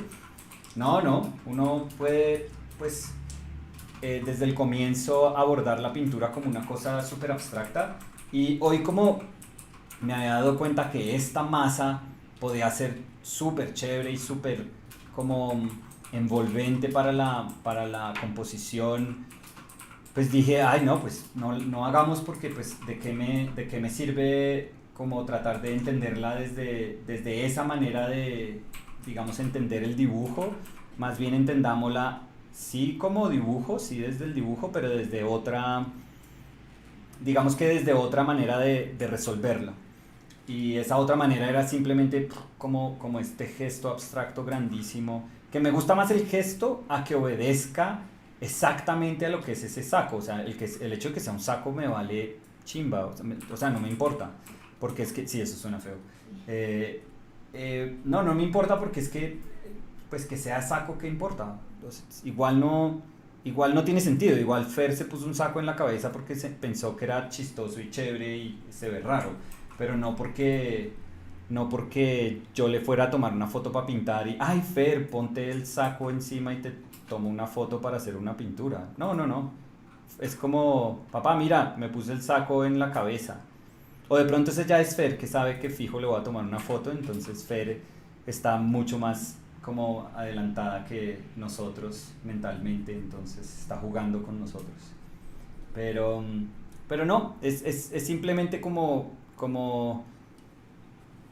acceder a eso que me llamó la atención desde el comienzo, que tiene que ver como con formas abstractas de una manera más inmediata, de pronto. Hi Nicolas, is there something specific about this image that made you start painting the face by the bigger mass silhouette instead of the shadow mask like yesterday? Yeah, and I'm probably going to repeat a little bit of what I was just saying, but the bigger shape was the one that prompted me to want to paint this. You know, that bigger, more abstract shape that is kind of framing her portrait. So because I acknowledged that it was that shape that was most interesting, then I have to tell myself that that's what the painting should answer, even though it is a portrait, even though, you know, it is something that ends up being understood as a portrait. It doesn't matter. I think that technique can't be above always the intent. So if something just grabs my attention and I think that there are other ways, other more direct ways of establishing a hierarchy, of very quickly establishing a hierarchy, you know, of what is relevant to me in this painting process, in the making of this painting, then I'd much rather just obey that than a manner of constructing a painting, than a way of constructing a painting. So I always kind of put those things to test. I always tell myself, yeah, they are very important, and, you know, just having a technical manner of executing a painting is a very important thing, but it doesn't mean that that's the only thing. Mire, Alejandra, le voy a mostrar, no sé si Alejandra esté mirando todavía, pero le voy a mostrar algo que es súper chistoso. Y si quieren pueden mirar después en el video, cuando usted me preguntó acerca de las pintoras latinoamericanas, yo hice un trazo en ese arete de Fer, y me quedó marcada la memoria, como até la memoria a esa pregunta, porque pues fue traumática, gracias, a ese momento de la pintura. Y eso se me hace increíble, o sea, eso me pasa el resto de veces, y no tienen que ser cosas relevantes, pero digamos que estoy haciendo algo y me llama alguien, o sea, llama X persona, cualquier persona, no importa, y digamos que hablé con esa persona colgué el teléfono y seguí pintando, 2 horas pasaron, 3 horas pasaron y vuelvo a ese pedacito de la pintura y yo no sé si a ustedes les ha pasado, de pronto les pasa. Y cuando uno vuelve por ese pedacito de la pintura es como literalmente como si uno estuviera pasando en la calle por un sitio que uno conoce y uno dice, ay, cuando estábamos por acá usted me dijo tal cosa, si uno está caminando con alguien y le dicen como y estaba conversando de algo y uno se acuerda perfectamente, o sea, uno ata el lugar con la memoria y eso me pasa resto con la pintura y cuando me pasa es muy chévere. Pero bueno, ese fue un paréntesis ahí súper tonto pero bonito. Hola, hace Hola. unos años lo vi pintar unos boxeadores gigantes en el Banco de la República y Sí. ahora verlo pintar en miniatura es increíble. ¿Qué piensa de los dos formatos? Sí, ese me costó, ese fue en el parqueadero que Natalia Castañeda, por ejemplo, hubiera podido decir Natalia Castañeda, por ejemplo, me encanta, es una pintora que, pero ella ya no pinta tanto, ella está haciendo como, ella hace un poco tonón de cosas ahí curiosísimas, pero bueno, eh, Natalia y, ¿quién era? Jessica, Jessica, no, estoy grave, bueno, Natalia me invitó al parqueadero. Ayúdeme la persona que se acordó del parqueadero del banco. Eh, Se llama Fabián Silva. Ayúdeme, Fabián. Creo que era Natalia y. Ahorita no me acuerdo. Jessica Ángel. Y Jessica Ángel. ¿Está diciendo Fabián? No. Ah, yo dije Jessica Ángel, pero bueno. Sí, pero De pronto la embarré. Pero bueno, el caso. Y se trataba como de meterse en un espacio que era el parqueadero, porque el parqueadero del banco pues lo usa el banco de, yo pienso, de la forma más interesante. Yo creo que todos los proyectos que hacen con el parqueadero, que normalmente son propuestas que nacen de artistas o colectivos, son como las propuestas o de las propuestas más interesantes que normalmente tiene el banco. Y en esa era simplemente como hacer casi que un cadáver exquisito donde uno podía pintar en un espacio y eventualmente una persona podía como retomar eso que uno estaba haciendo, reinterpretarlo, retocarlo, llevarlo como a cualquier otra dirección. Fue súper bonito, aunque yo creo que no muy, ¿cómo se dice? Quizás no muy efectivo, porque es que es súper curioso, pero uno se da cuenta cuando uno está trabajando y más cuando uno es consciente como del trabajo de otra persona, o sea, uno es súper consciente de no querer arruinar el trabajo de la otra persona. Es como cuando un grafitero ve un muro que realmente le gusta y hay como una especie de contrato así silencioso donde dice, no, esto no lo vamos a pintar porque está re chévere, no vamos a dañar este espacio, como que guardemos este espacio.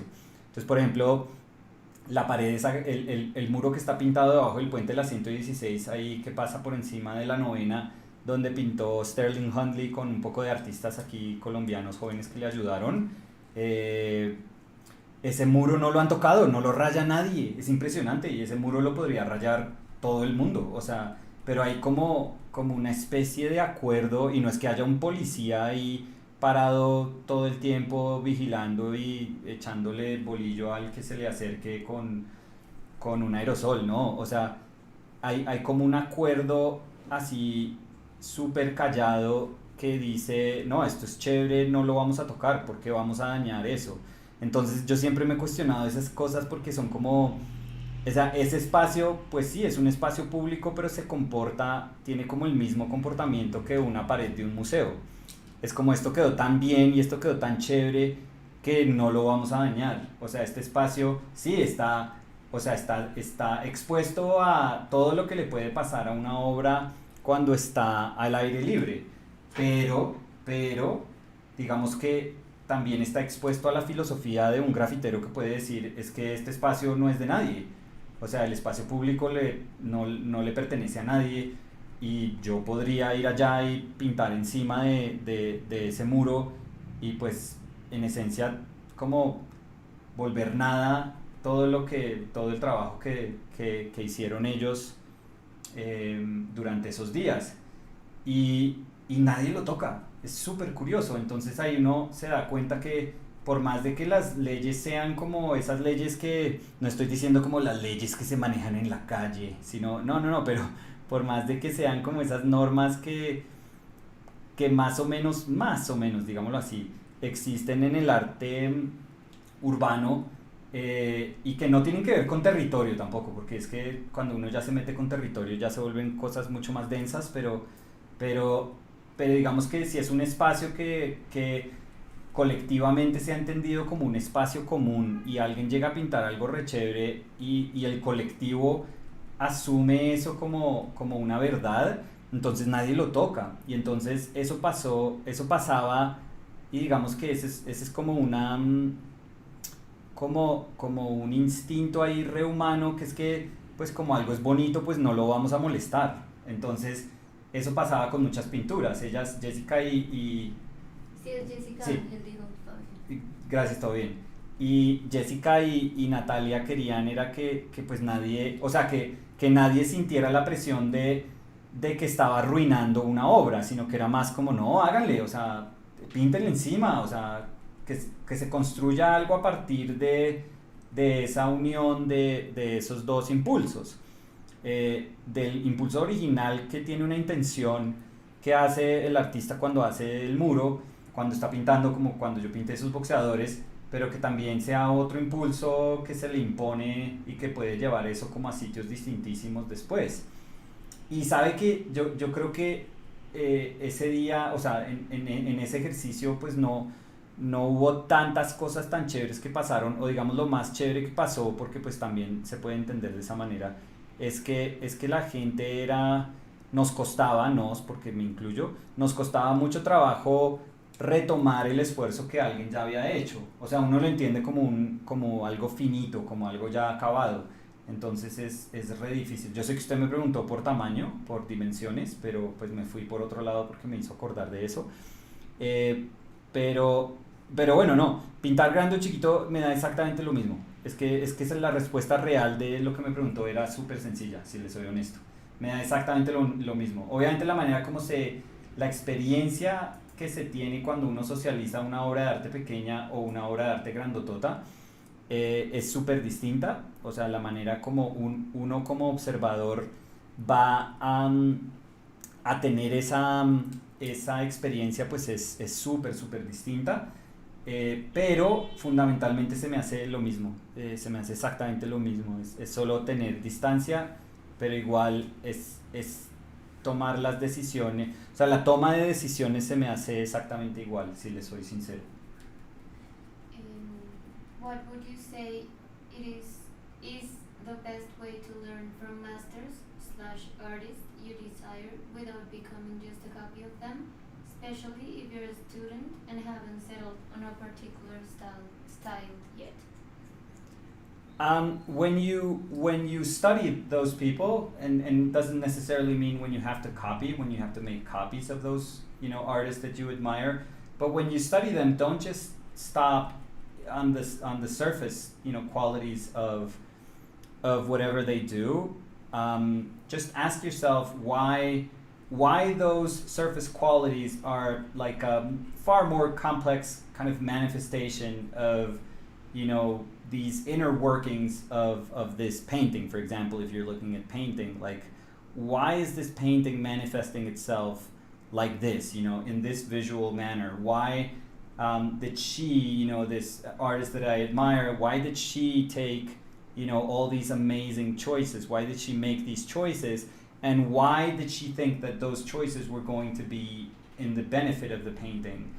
You should always ask yourself questions about the work of art that you're looking at and that you admire, and not just take it for granted. Not just think that because this artist that you very much so admire landed on this particular manner of solving something, then that's where the genius lies. No, that's actually a very kind of trivial step in all of this. So don't stop in the technique. Don't stop in the kind of the surface quality of the paint. Just try to ask yourself bigger questions. What is this painting about? and just ask yourself why all the time. Just be like a little kid that's super annoying, just asking, their parents like a ton of questions. When they say, why is the sky blue? Why? So do that incessantly. Do that constantly. Just, with yourself. You don't have to answer to anyone. It's not like you're in class and somebody's going to tell you, oh, that answer is so stupid. No. This is just an exercise that you're doing for yourself. So ask yourself, why is this moving? Why do I find this moving? Why is it relevant to me? Why is it spurring all these like different emotions? And if you say, well, because I love form, because I love how form is being represented, and why, what is it about the way form is being represented that is actually grabbing my attention? Well, because I think that it's, I'm just going, through examples in my mind, but, because I think that the three-dimensionality, the way three-dimensionality is interpreted in this painting, I find fascinating. And you can ask yourself, well, why do I think that that's the role of painting? Why do I think that painting has to translate three-dimensionality? And then you can, by just asking yourself constantly questions of that of that nature, you can start to understand why you like something, why something has resonance with you. And if you understand why something has resonance with you, then it doesn't just become a painting that you're supposed to admire and copy if you want to study. It becomes actually a source of you understanding your own perception, or the way your perception is shaped. That's how I always try to describe it. Our goal is to understand what shapes our perception. There's reasons behind why we see things under certain lights, and we see them under certain kind of filters, and our job is to try and search for the reasons behind why we see those things in a certain way, in a very particular way. Después de tantos años pintando, ¿sigues sintiéndote mal cuando empiezas a poner pintura y estás en la ugly stage de la obra? Sí, siempre. A mí me da, qué pena, ahorita fui como medio tosco expresándome, pero, qué pena, y en este momento sí pido disculpas antes, pero me da físico culillo antes de todas las pinturas. Es que si no me diera culillo, yo creo que no estaría pintando. O sea, si sintiera que es una vaina que yo entiendo perfectamente y que no me va a costar trabajo y que la puedo hacer así como súper tranquilo, no, aquí hablándoles a ustedes estoy sudando. O sea, yo termino de pintar y creo que quedo más flaco de lo que empecé, de todo lo que sudé mientras estoy pintando ahorita con ustedes y charlando al tiempo. Entonces, no, es complejo. Lo que pasa es que ya a lo que te refieres, ¿cómo se llama la persona? Sergi Arts. Ah, ¿qué hubo, Sergi? No, a lo que te refieres, Sergi, es que, o sea, de pronto ya aprendí a tener paciencia. Y a que si algo no está funcionando o no se ve bien al comienzo, no le tengo tanto susto. O sea, eso es de las... O sea, esa es una de las cosas que no me, digamos, no me causa tanto temor. Me causa más temor es que yo no entienda lo que estoy tratando de hacer, o que de pronto me desconcentre mientras estoy pintando y no pueda como acceder a lo que estoy tratando de decir mientras pinto. Eso sí, hay veces digo, o sea, no juré que estaba cerca de lo que quería decir y la realidad es que no. Ese tipo de cosas hay veces sí me sacan de quicio y ese tipo de cosas son las que hay veces también a uno le empiezan a sembrar como impaciencia, y ahí es donde tengo como que tener más paciencia. Otra en español. Bueno, es la persona que te preguntó lo del parqueadero. La Sí. en el parqueadero. Sí. Dice, ¿Flavio? ¿Qué? ¿Flavio? No. Fabián, sí. Fabián. Todo bien, Fabián, qué pena. Dice, le pregunté la verdad, dado que ese día lo vi con palos de escoba, con Sí. pincel y vasos, y fue muy chévere, un performance. Pues sí, yo no sé qué tanto logré hacer de eso un acto performático súper eficiente, Pero sí, sí, pintar con escoba es fantástico.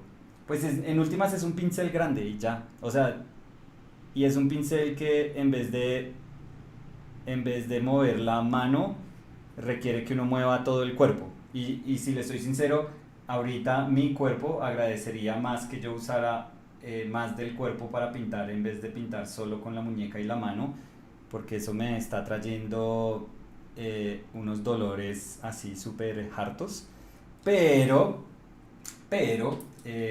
pero sí, es como, yo no sé si usted ha visto esas fotos de Matisse dibujando desde la cama con un palo gigante y que le ataba como a ese palo un carboncillo en la punta. eh, y así hizo como creo que son ¿cómo se llaman estos? Los cartones pues de una iglesia, de esa iglesia que es súper súper como simple, que él diseñó como toda esa iglesia, no sé dónde queda esa iglesia, pero, pero él tenía esos palos así larguísimos y lograba dibujar increíble, o sea, impresionante, desde la cama, súper chévere. No sé si es que no sé si es que tenía que estar en cama, supongo. O sea, no creo que sea de pura modorra que le dio jartera levantarse y, y pintar, sino que seguramente estaba impedido físicamente y entonces trabajaba desde la cama.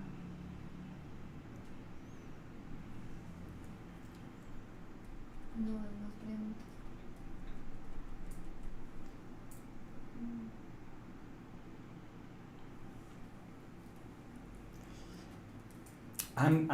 I was very hesitant to paint, to go into detail, but I wanted to do it because uh, there was like a bigger, like super abstract shape that I was really, really enjoying.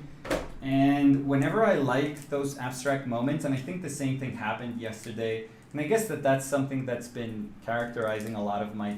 ¡Ay, ti puta!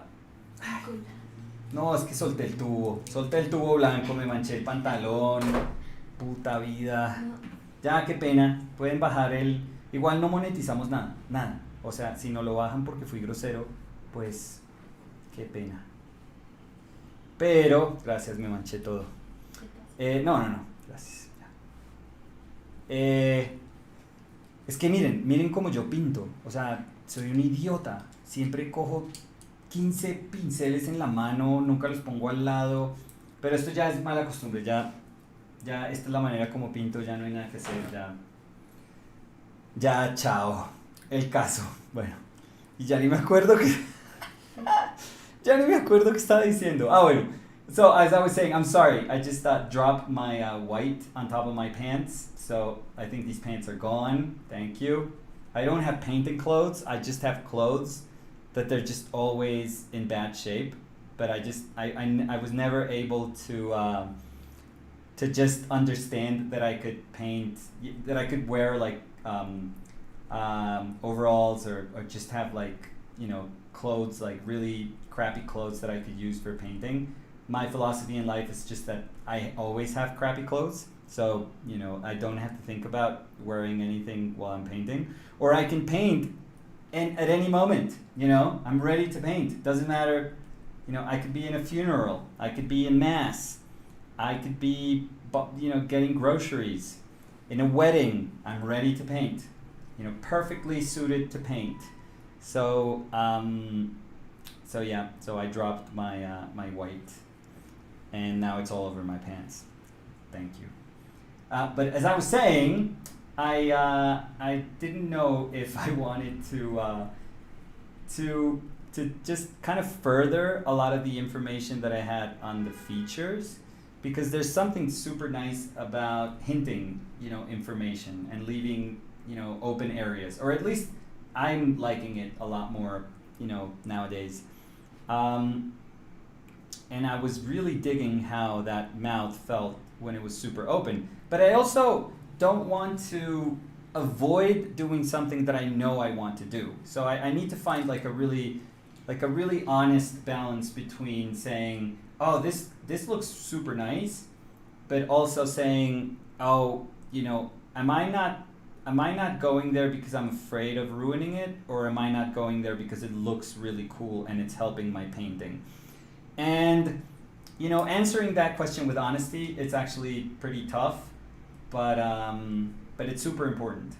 And a lot of times, I don't want to touch things because I am scared that I'm going to ruin them. That's the honest truth. So I have to push myself and say, no, go further. And if you completely ruin your painting, then fix it. Then try to fix it. And if you can't fix it, then let that be it. Let that be a lesson. But I'm never going to learn that lesson if I just constantly stop at a moment where I feel I'm safe. Do you have a favorite episode of Our Painted Lives? I think they're all good. No, I think I don't know if Danny has, but I think I like them all. They're all hopefully they're all very honest. I feel that that's always my aim. That's always what I hope to convey. And by honest, I mean that it's an honest effort. Like when I'm painting, I'm really trying to execute something, that is answering to the questions that I kind of set for myself at the beginning of the week.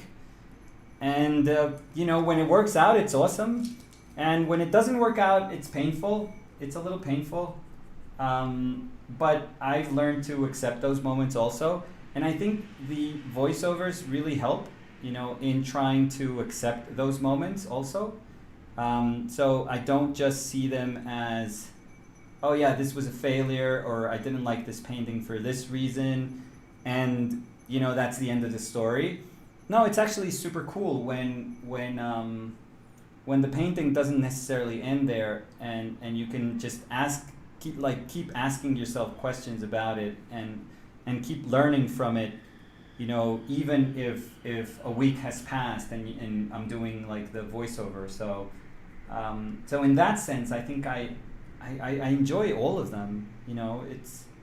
I see the project as a big project. I don't see it as a sort of conjunction of paintings. I try to see it as a project that involves the painting of many paintings, but that it doesn't necessarily stop at any particular moment to remember a particular painting, a specific painting. I remember them because I think I remember almost everything that I've painted ever, but not because they feel special. I mean, in the end, I always try to understand all of them as being special, necessary, in the sense that they're necessary, I feel. Yeah, that would be a nice way of understanding it. Is there a reason why you don't paint landscapes? I know you've painted certain landscapes at Our Painted Lives, but I was wondering if you've done plein air.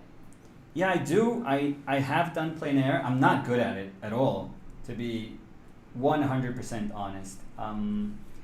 But I hope, and this is a question that I ask myself, rather than just something that I'm trying to convince you to believe.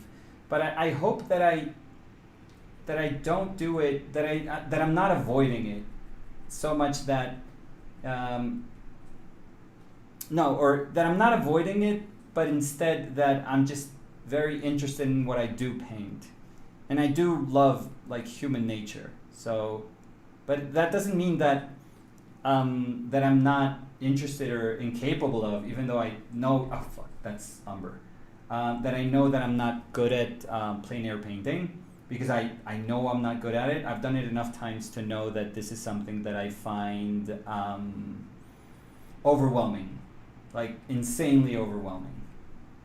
And I think it's because I'm so in awe of nature that just looking at, this big expansive nature in front of me just feels like I don't know how to even begin to digest, nature, whatever is in front of me. But, I love if I could paint, like, as I said, like Mark D'Alessio or like Pete the Street. I don't know if you're familiar with Pete the Street, the British artist. Well, Pete the Street is his Instagram handle, but you know, if you know him, you for sure already know who I'm talking about. But I wish I could paint like them. But I think, you know, this is what my sensibility sort of drives me to paint. It's not super easy to just produce, you know, the videos that we're doing by going outside, if I have to be also very sincere. I don't want that to be, so I started with the honest answer, which is I'm not good at it, right? But I'll start also with the, you know, with something else that's factual, which is that I don't know how easy it would be for us to, you know, produce all these videos, and to understand that we can, you know, also go out and do all these plein air paintings. It'd be difficult. If I have to be super, super honest, it'd be very difficult to say, okay, this is a week where we're gonna, you know, go outside and then paint and then come in and we have to do all the other stuff that we're doing. Because while I'm painting, Danny is also working. And she has to work, you know, in the computer, in front of the computer. So, and I would probably need her. No, I wouldn't probably need her. I would for sure need her, you know, alongside me to do the recording of the painting. So, yeah. So, videos would not be as easy to produce. So don't, you know, part of it is, yeah, I'm not great at it. Part of it is my sensibility lies elsewhere. And the other part is, yeah, this is a very, very specific project. So I also wouldn't want to be, I guess, I would hope that, you know, that I could be understood as something broader than the subject matter that is being painted, that I am speaking about just a sharing or understanding day-to-day life through painting, rather than just the subject of the painting dictating what, you know, what the project is, or the way that I understand myself as a painter. Nicolas, don't you feel the need of premix your colors when painting in bigger surfaces? Sometimes. The biggest painting that I did, I ended up pre-mixing some colors. So you're right. I actually ended up pre-mixing like a Zorn palette. Actually, you know, this is, this makes sense with today's painting. I actually mixed a Zorn palette, pre-mixed a Zorn palette, and that was the basis for my blocking in. You know, I blocked in the painting based on those pre-mixes of Zorn palette. So it's a very, very limited but very, very controlled palette that I could just say, okay, this super, super large. And this was, you know, this is the largest painting that I did. So I was very, very scared because I had never painted, you know, that large before. And I kind of convinced myself that if I wasn't controlling an aspect of painting, it would just, you know, it would just go all over the place, and it would just end up being super, super difficult for me to comprehend. So I did it, but eventually, no, I don't do it. You know, for the other large paintings that I've done, you know, throughout the years, no.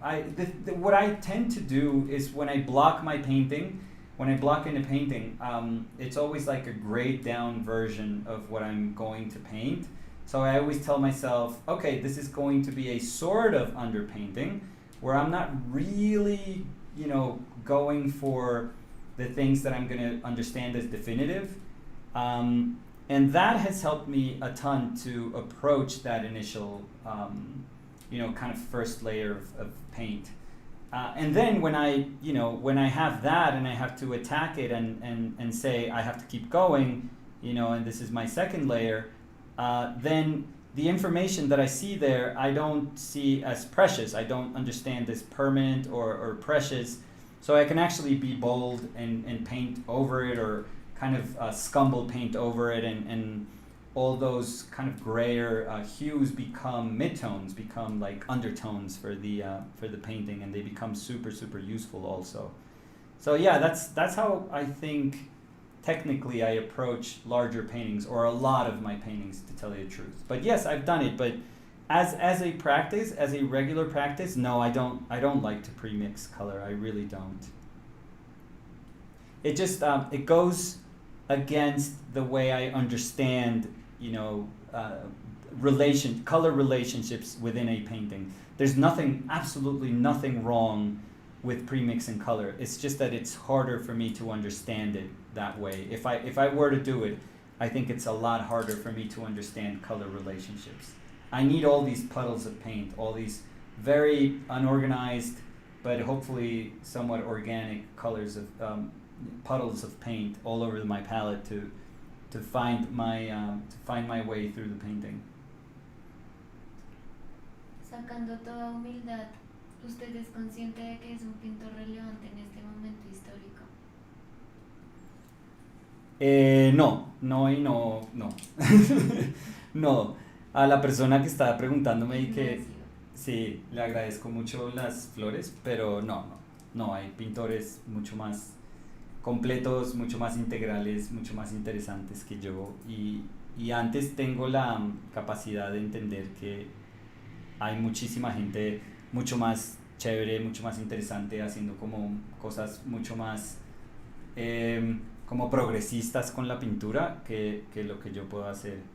A mí me encanta pintar, eso sí, o sea, no tengo pena en aceptar eso, y puedo como entrar a discutir con cualquier persona que me quiera refutar eso. O sea, yo adoro pintar, lo adoro, o sea, soy de las personas que más adora pintar, como, bueno, no, tampoco estoy siendo súper como hiperbólico, pero para mí pintar es como, no sé, es una cosa una experiencia que trasciende como el acto de pintura, o sea, como el hecho de que quede una pintura al final. Entonces, eso sí sé que lo amo, pero como, o sea, como digamos, una persona que pueda tener una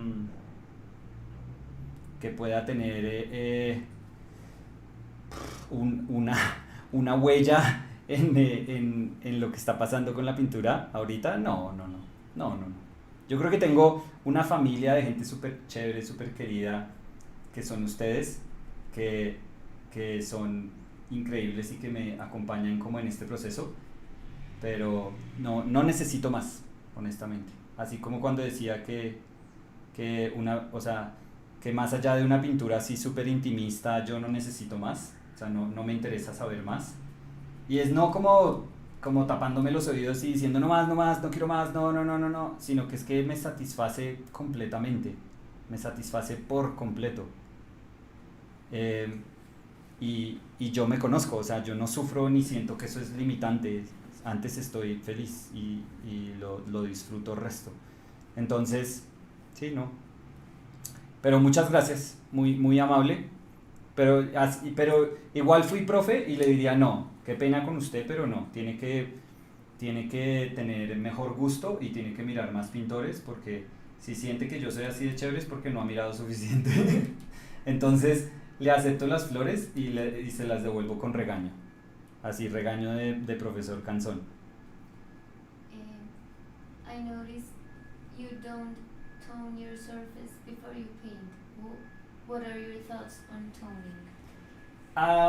I have, though. I mean, not for these paintings, not for these past paintings, not for many paintings that we've done with the project also, now that I think about it. But throughout the years, yeah, I've done underpaintings that have a tone to them, that have like an imprimatura that has very specific, value and hue to them, and I've tried super, bright colors. Nowadays, there's tons of people. For example, Colombian painter Johan Barrios. He's a fantastic painter. Johan actually uses grounds with highly saturated colors, and it works amazing for him. It really does, like or it doesn't work amazing for him. Let me phrase that better, because it's not like the ground is doing something by itself. No, he's able to understand how to use that ground and how to let it breathe through then the subsequent layers of paint. And he does it super intelligently, I feel. Jennifer McChristian also uses like grounds that are super, bright and saturated, and she uses them like masterfully also. I don't need any of that. I'm not saying that, oh, I'm so good I don't need any of that. No, it's just that I don't, I don't know if I need any, anything extra like that. That's why I'm trying to understand my painting like almost at its barest, almost at its just most kind of raw manifestation. So this is just like an unprimed piece of paper. This is my medium that I haven't touched except for the parts that are darker, or except for the initial moments of the painting. And that's about it. I don't, I try not to kind of put anything in my painting that seems like it's like it's exogenous to the painting, that it doesn't follow the nature of the painting. And it's not like it's cheating if you do it or not. No. It's just that in my journey, in this process that I'm in, I just want to see what happens if I paint with like the simplest of variables, and that's about it. But that's the reason why I'm not putting anything there. But ay, hueputa, el pincel se me cayó. Sorry, but yeah, if you use them, if you do use grounds that are that have a specific value to them, that have a specific hue to them, that's completely fine. You're not doing absolutely anything wrong, and it can make wonders for your painting when used intelligently. So would you be up to do some kind of graphic novel, just like Ashley would with all oh dude, I would love to. I'm super terrible, although Ashley, I don't want to throw him under the bus, but he's not the best at visual storytelling. Like sometimes he'll do panels in just completely separate pages. Like he's not Mignola, like he's very different, but I love Ashley Wood. I think he's one of the most amazing draftsmen, of our time, at least. I think he's fascinating, but I would love to. But I'm not good at visual storytelling, so my joke was going to be, if I could do literally what Ashley does, just paint, kind of separate panels and be all over the place. Yeah, sure. But he's amazing. I mean, I'm saying this kind of jokingly, half jokingly at least. Would you paint with Peter Van Dyke? Oh my God, he is a beast, isn't he? He's like one of the best painters today, I feel. I'm in awe of his talent. Yeah, Peter is amazing. Oh, my God, he would paint circles around me. He paints circles around me. He is incredible. He's an insanely good painter. I think he teaches at PAFA. I don't know if whomever is asking that is going to PAFA or went to PAFA. Maybe. But he's incredible.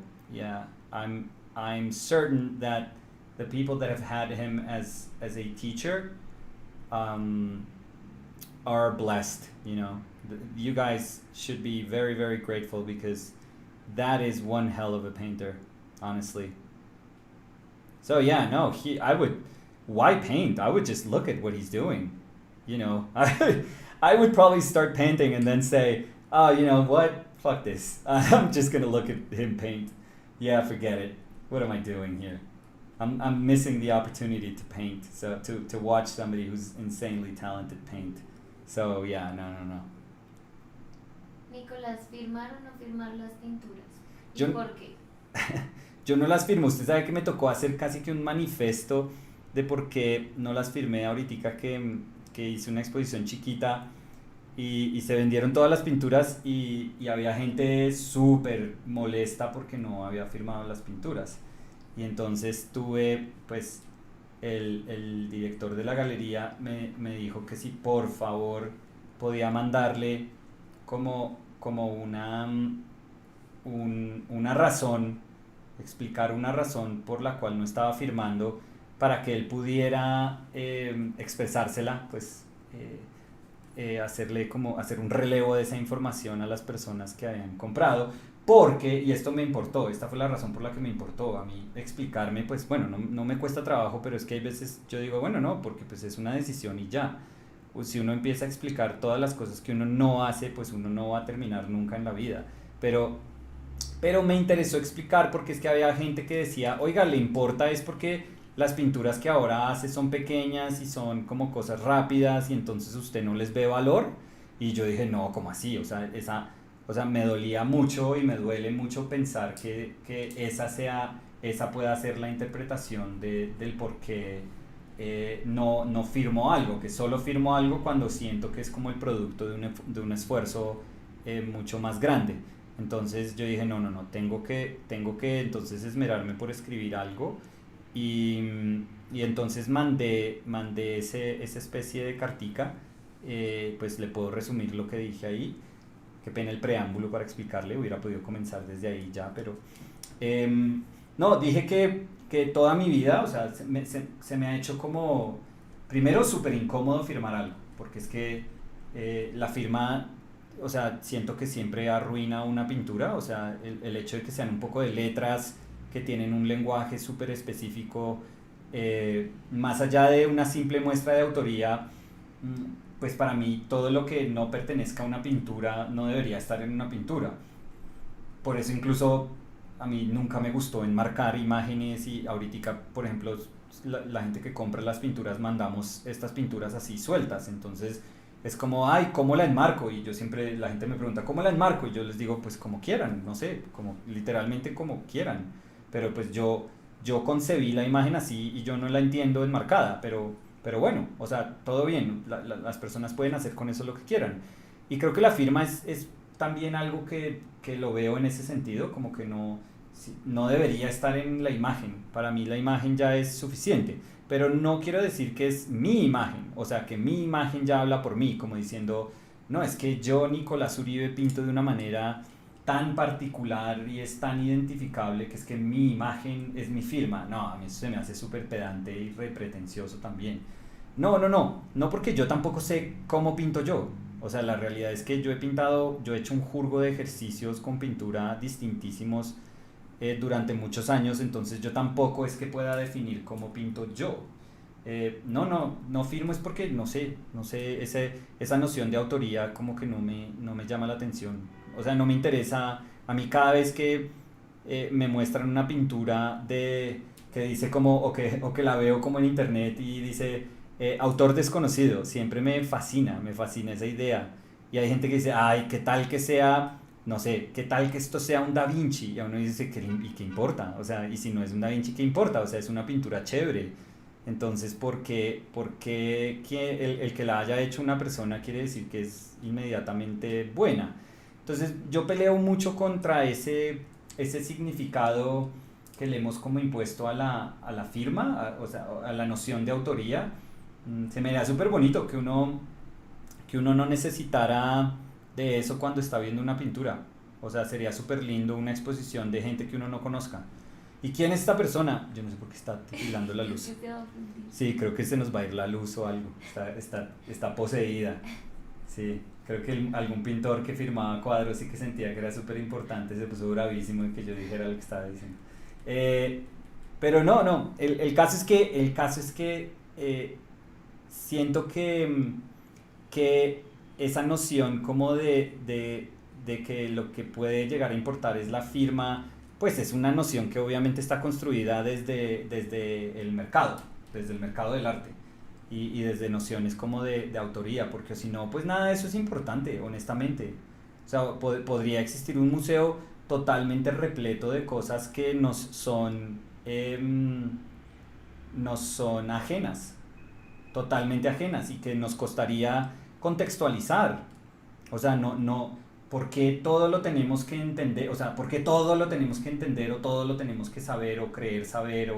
No, hay veces uno podría ver algo y quién lo hizo, no, ni idea. Pero es hombre o mujer, no, ni idea. O qué género, no, ni idea. Y qué época, no, pues más o menos podemos saber de qué época. Y dónde vivía, no, también no tenemos idea. Y entonces que uno no puede disfrutar una imagen o una pintura si sabe, si conoce como, o sea, si desconoce esas variables, uno no puede entenderlo. Se me da divino, se me da súper lindo que la pintura más linda que uno haya visto en su vida sea de alguien, de alguien que uno nunca supo quién era. Pero entonces, sí, detesté firmar por detrás porque igual se me hacía como una cosa súper notarial, tener que firmar atrás un cuadro, me sentía que tenía que haber una firma de notario también. Yo no sé si usted ha visto cómo las pinturas cuando las tratan de exhibir o las tratan de vender y tratan y esto es súper importante como en subastas y cosas así, que tratan de ir hacia atrás para ver por dónde ha pasado esa pintura, como para comprobar no solo la autoría, sino para además decir, y esta pintura se exhibió en tal sitio y después en tal sitio y tal sitio. Eh, y todo eso pues obviamente hace que la pintura sea mucho más importante, digamos, y la importancia se va a traducir en lo que a la gente le interesa, a esa gente le interesa, que es que se pueda vender más costosa. Eh, entonces, sí, no sé, yo digo que todas esas cosas no me importan. Y por eso le digo a la gente, si me va a comprar, por ejemplo, esta imagen, pues cómprela es porque le gusta, y ya. Y no le importa que vaya a sobrevivir 100 años o 50 o 20 o lo que sea, que termine sobreviviendo esta pintura sobre un pedacito de papel. O sea, cómprela porque le gusta y ya, ya, no más, no, o sea, no tiene por qué cuestionarse más. Bueno, esto no es una orden, o sea, no es como si yo le estuviera diciendo a la gente así todo bravo al lado de mi pintura, y si le gusta, ¿y por qué la va a comprar? Y regañando a la persona que lo compra por razones distintas. No, tampoco. Lo que pasa es que, pues, me gustaría, o sea, me gustaría que la pintura fuera una cosa así viva en el sentido que, pues, no sé, que a la persona que la consiguió la aprecia porque le gusta y ya, y ya, y vive con esa pintura y esa persona entonces ahora va a tener una vida al lado de esa pintura y listo. Entonces yo decía en esa cartica que mandé allá como que yo era la parte menos importante de esa ecuación, o sea, que yo me sentía como la parte menos importante de la ecuación. Esa luz de reflejo estuvo re alta, ¿no? Huepucha. Any thoughts about oil pastels or soft pastels sessions? Oh, they're very beautiful. They make me draw um, super expressively, though. Like super expressively. I've used a lot of them throughout the years, but yeah, oil pastels. Yeah, they're not meant to. They're like a different beast altogether. They're not meant to be like super controlled, or at least not in my hands. You know, that maybe speaks about my inability to exercise control with them. But you know, the times that I've used them, the result is always like very expressive, which is super cool, super cool. But yeah, we could try for next year, you know.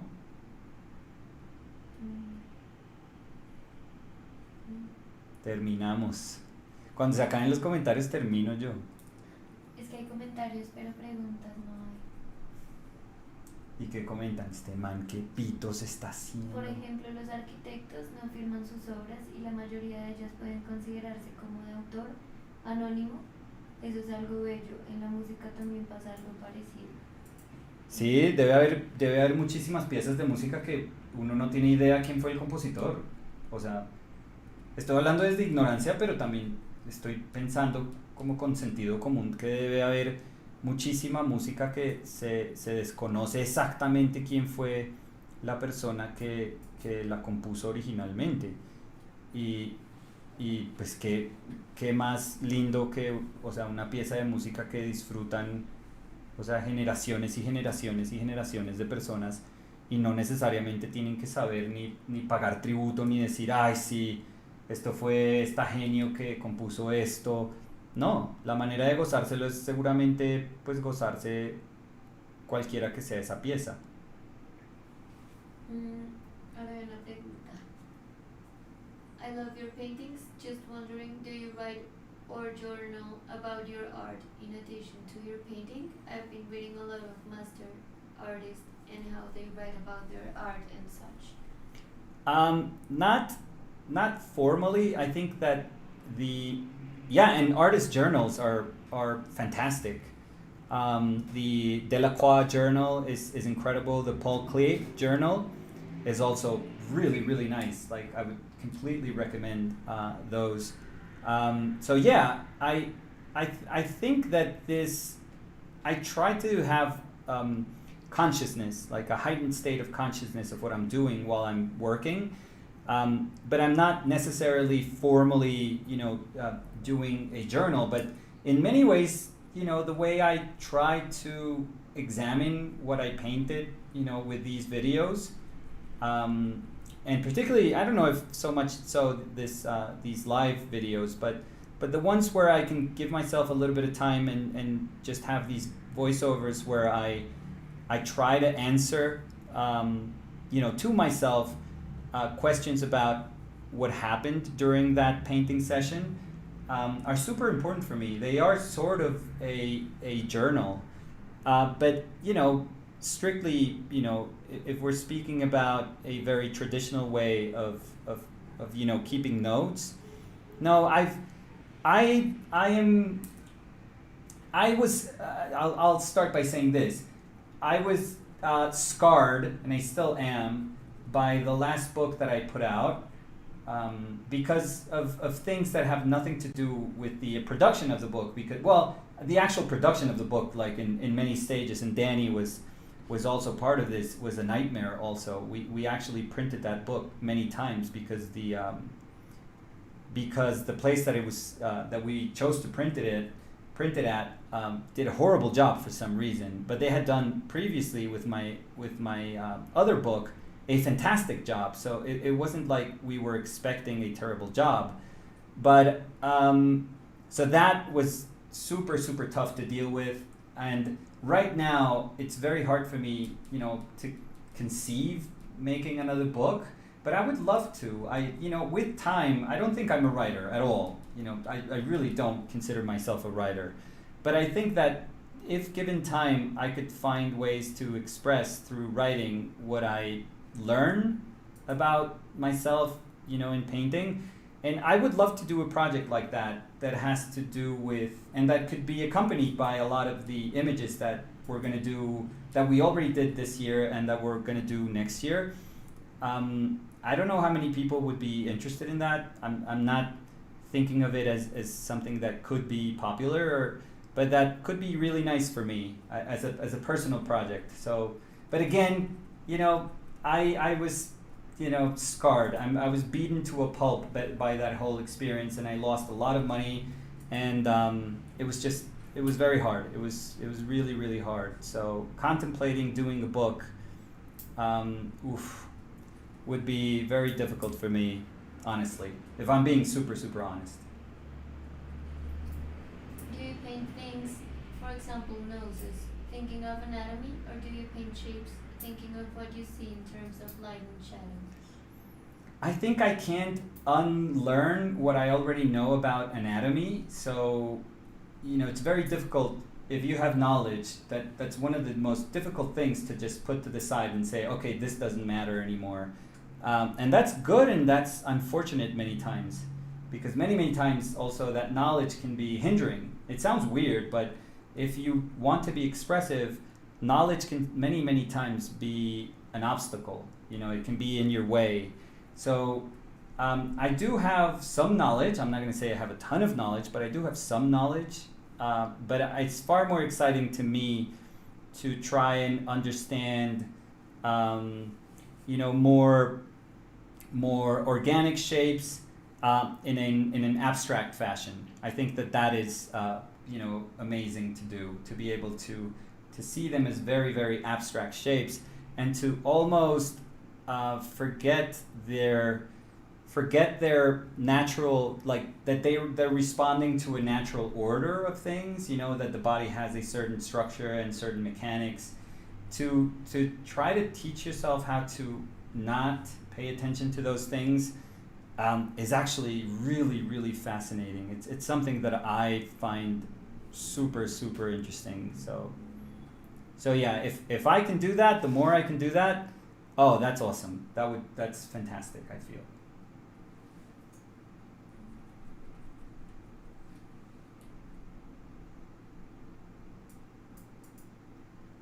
Pues acá hay una, pero ¿algún consejo para preservar pinturas?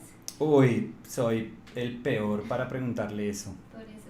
Sí, soy el peor. No es por desechar la pregunta, ni más faltaba, pero es que soy muy malo, o sea, no son cosas que me interesan a mí, si les soy súper honesto.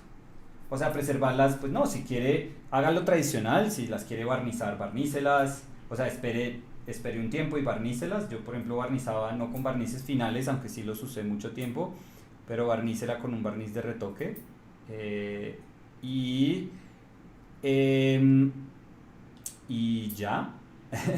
Pero si es de el cuidado de una obra, digamos, al pintarla, o si es el cuidado de una obra que uno tiene en la casa, no sé, yo le diría, no, pues disfrútela, o sea, disfrute de su obra, la obra que haya adquirido de algún pintor, o pues cuélguela en donde quiera colgarla, en donde le signifique compañía, en donde lo pueda como hacer sentir chévere todos los días si la ve.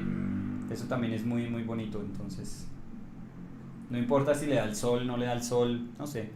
Yo a veces digo, chévere, bonito ver una obra como algo algo que se vuelve viejo con uno, algo que se envejece con uno también. So I think we're nearing the end of this painting. I kind of like it. And I want to keep, again, because it's probably easier for me, due to the circumstances of painting live, but I think it's also responding to a more kind of expressive side when I paint. I think that I like to leave things fresher and more open, and I guess that these sessions are a little more conducive to feeling like I'm capable of leaving them there, and that they still feel like they can make sense. They don't feel like they are missing something. That's always why I keep painting. If I sense that something is missing, that I'm not there yet, wherever there, or whatever there means. But if I feel that I'm not there, I'm gonna keep searching for something, and when I feel like, okay, this is closer to what I wanted, then at that moment I'm like willing to say, cool, nice, I can actually stop here and hopefully call it like, yeah, this was a good painting session. Call it a good useful painting session. So, and I think we're nearing that, we're very close to getting there.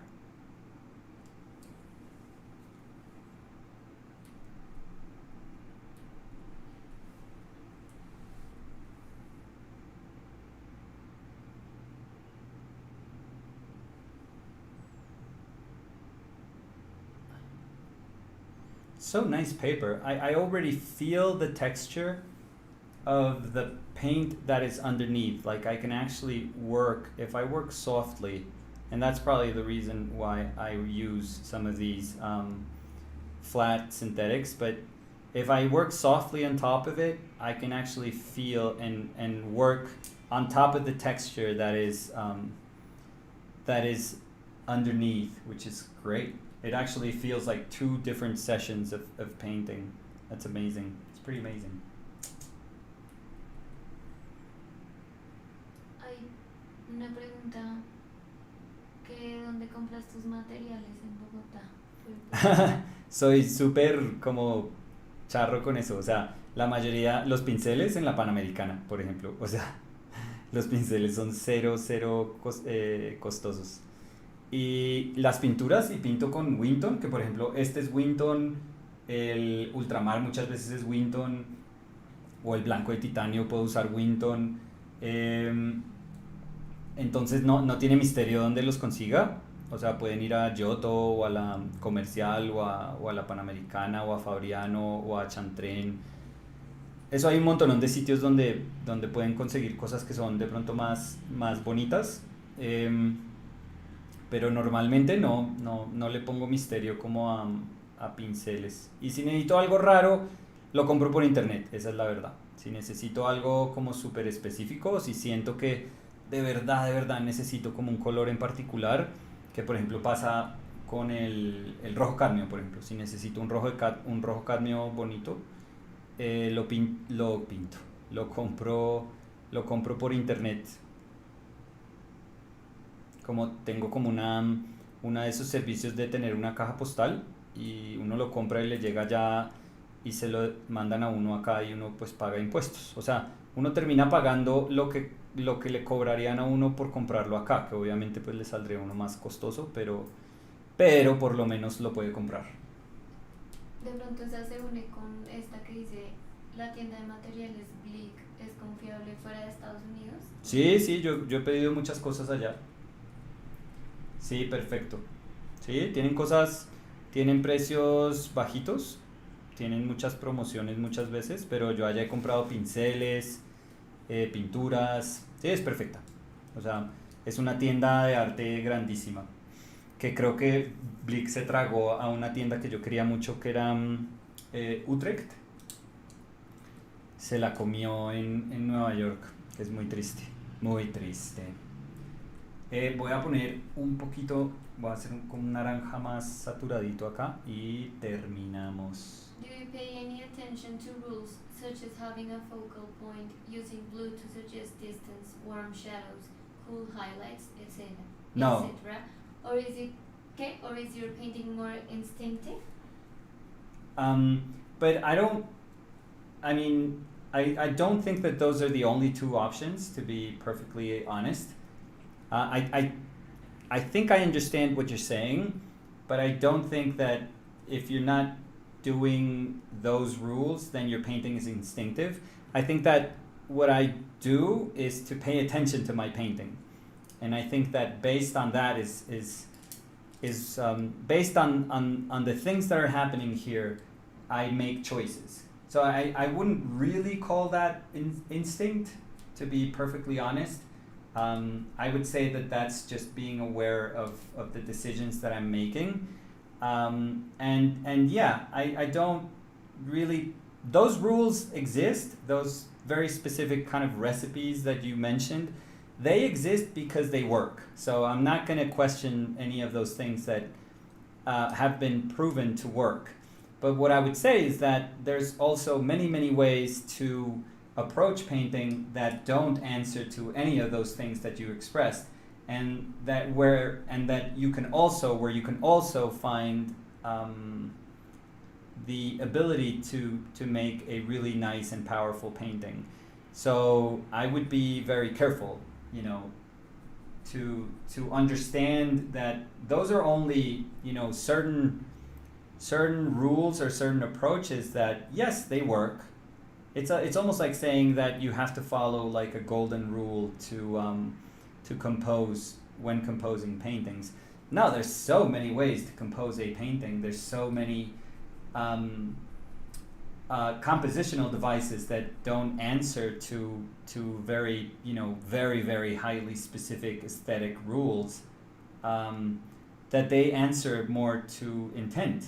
So I'm more, I think if I would have to define myself, I think I'm closer to that. I'm closer to believing that anything can work, but it has to make sense. Anything that you do in your painting, it can work, but you have to make it make sense, within your painting. Like, your painting is your rule set, so you have to make it, believable or understandable through your painting. So I think we're gonna leave it here. I'm pretty happy, and I'm happy that it is a very limited palette. It is a Zorn palette. It's very limited. But it's not, I always say this, and it's super cliche. It is limited, but it's not limiting. You know, that's always been my philosophy here.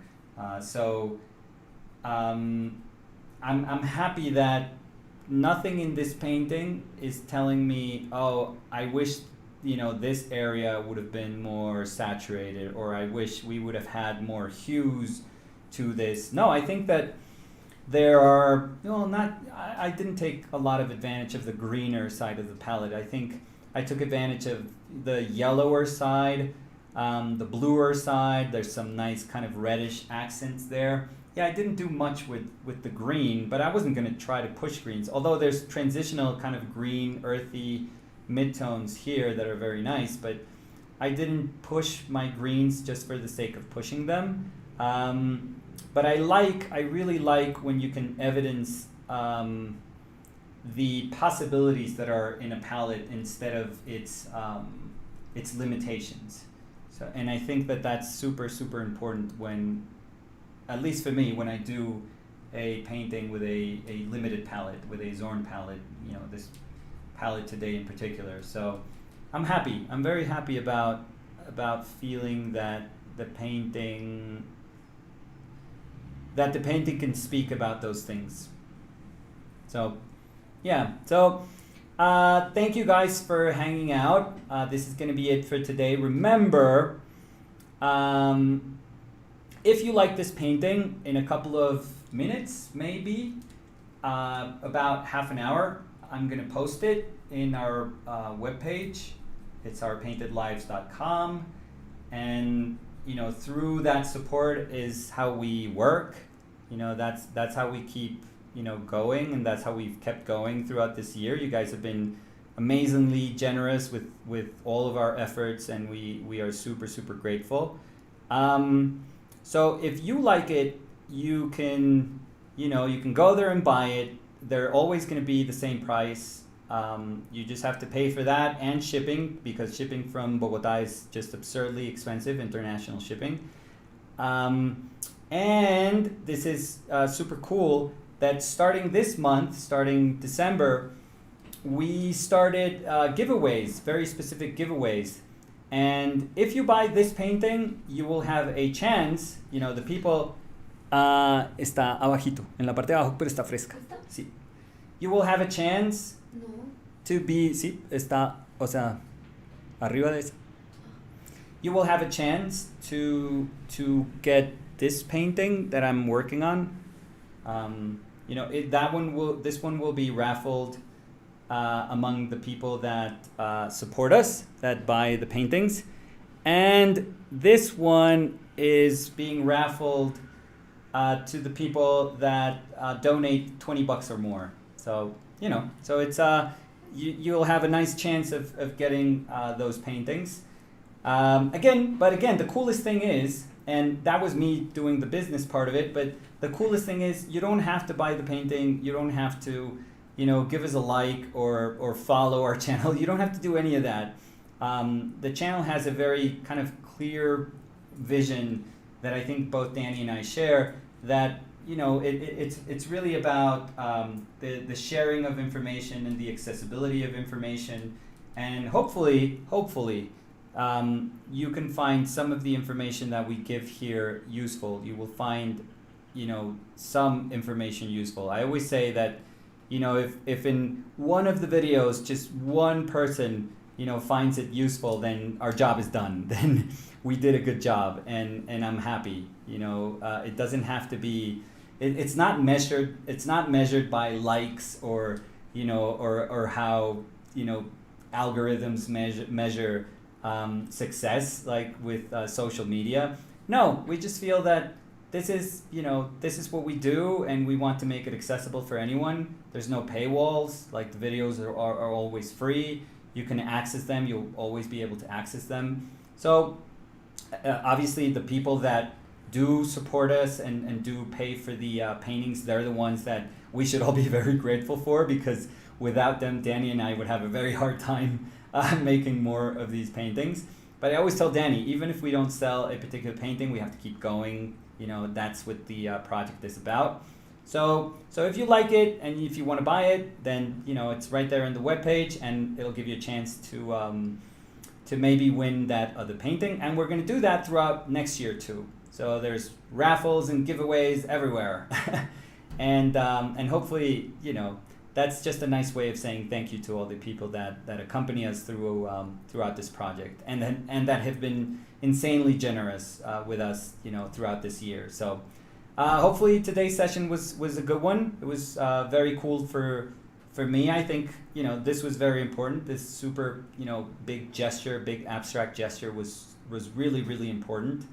And the fact that we started with a very kind of loose interpretation of what we were going for was also actually a nice way to approach a painting. So hopefully you guys found that useful, and if you liked what you experienced today, and if you will not go insane with me talking for like 3.5 hours, is it 3.5? No, or 3 hours?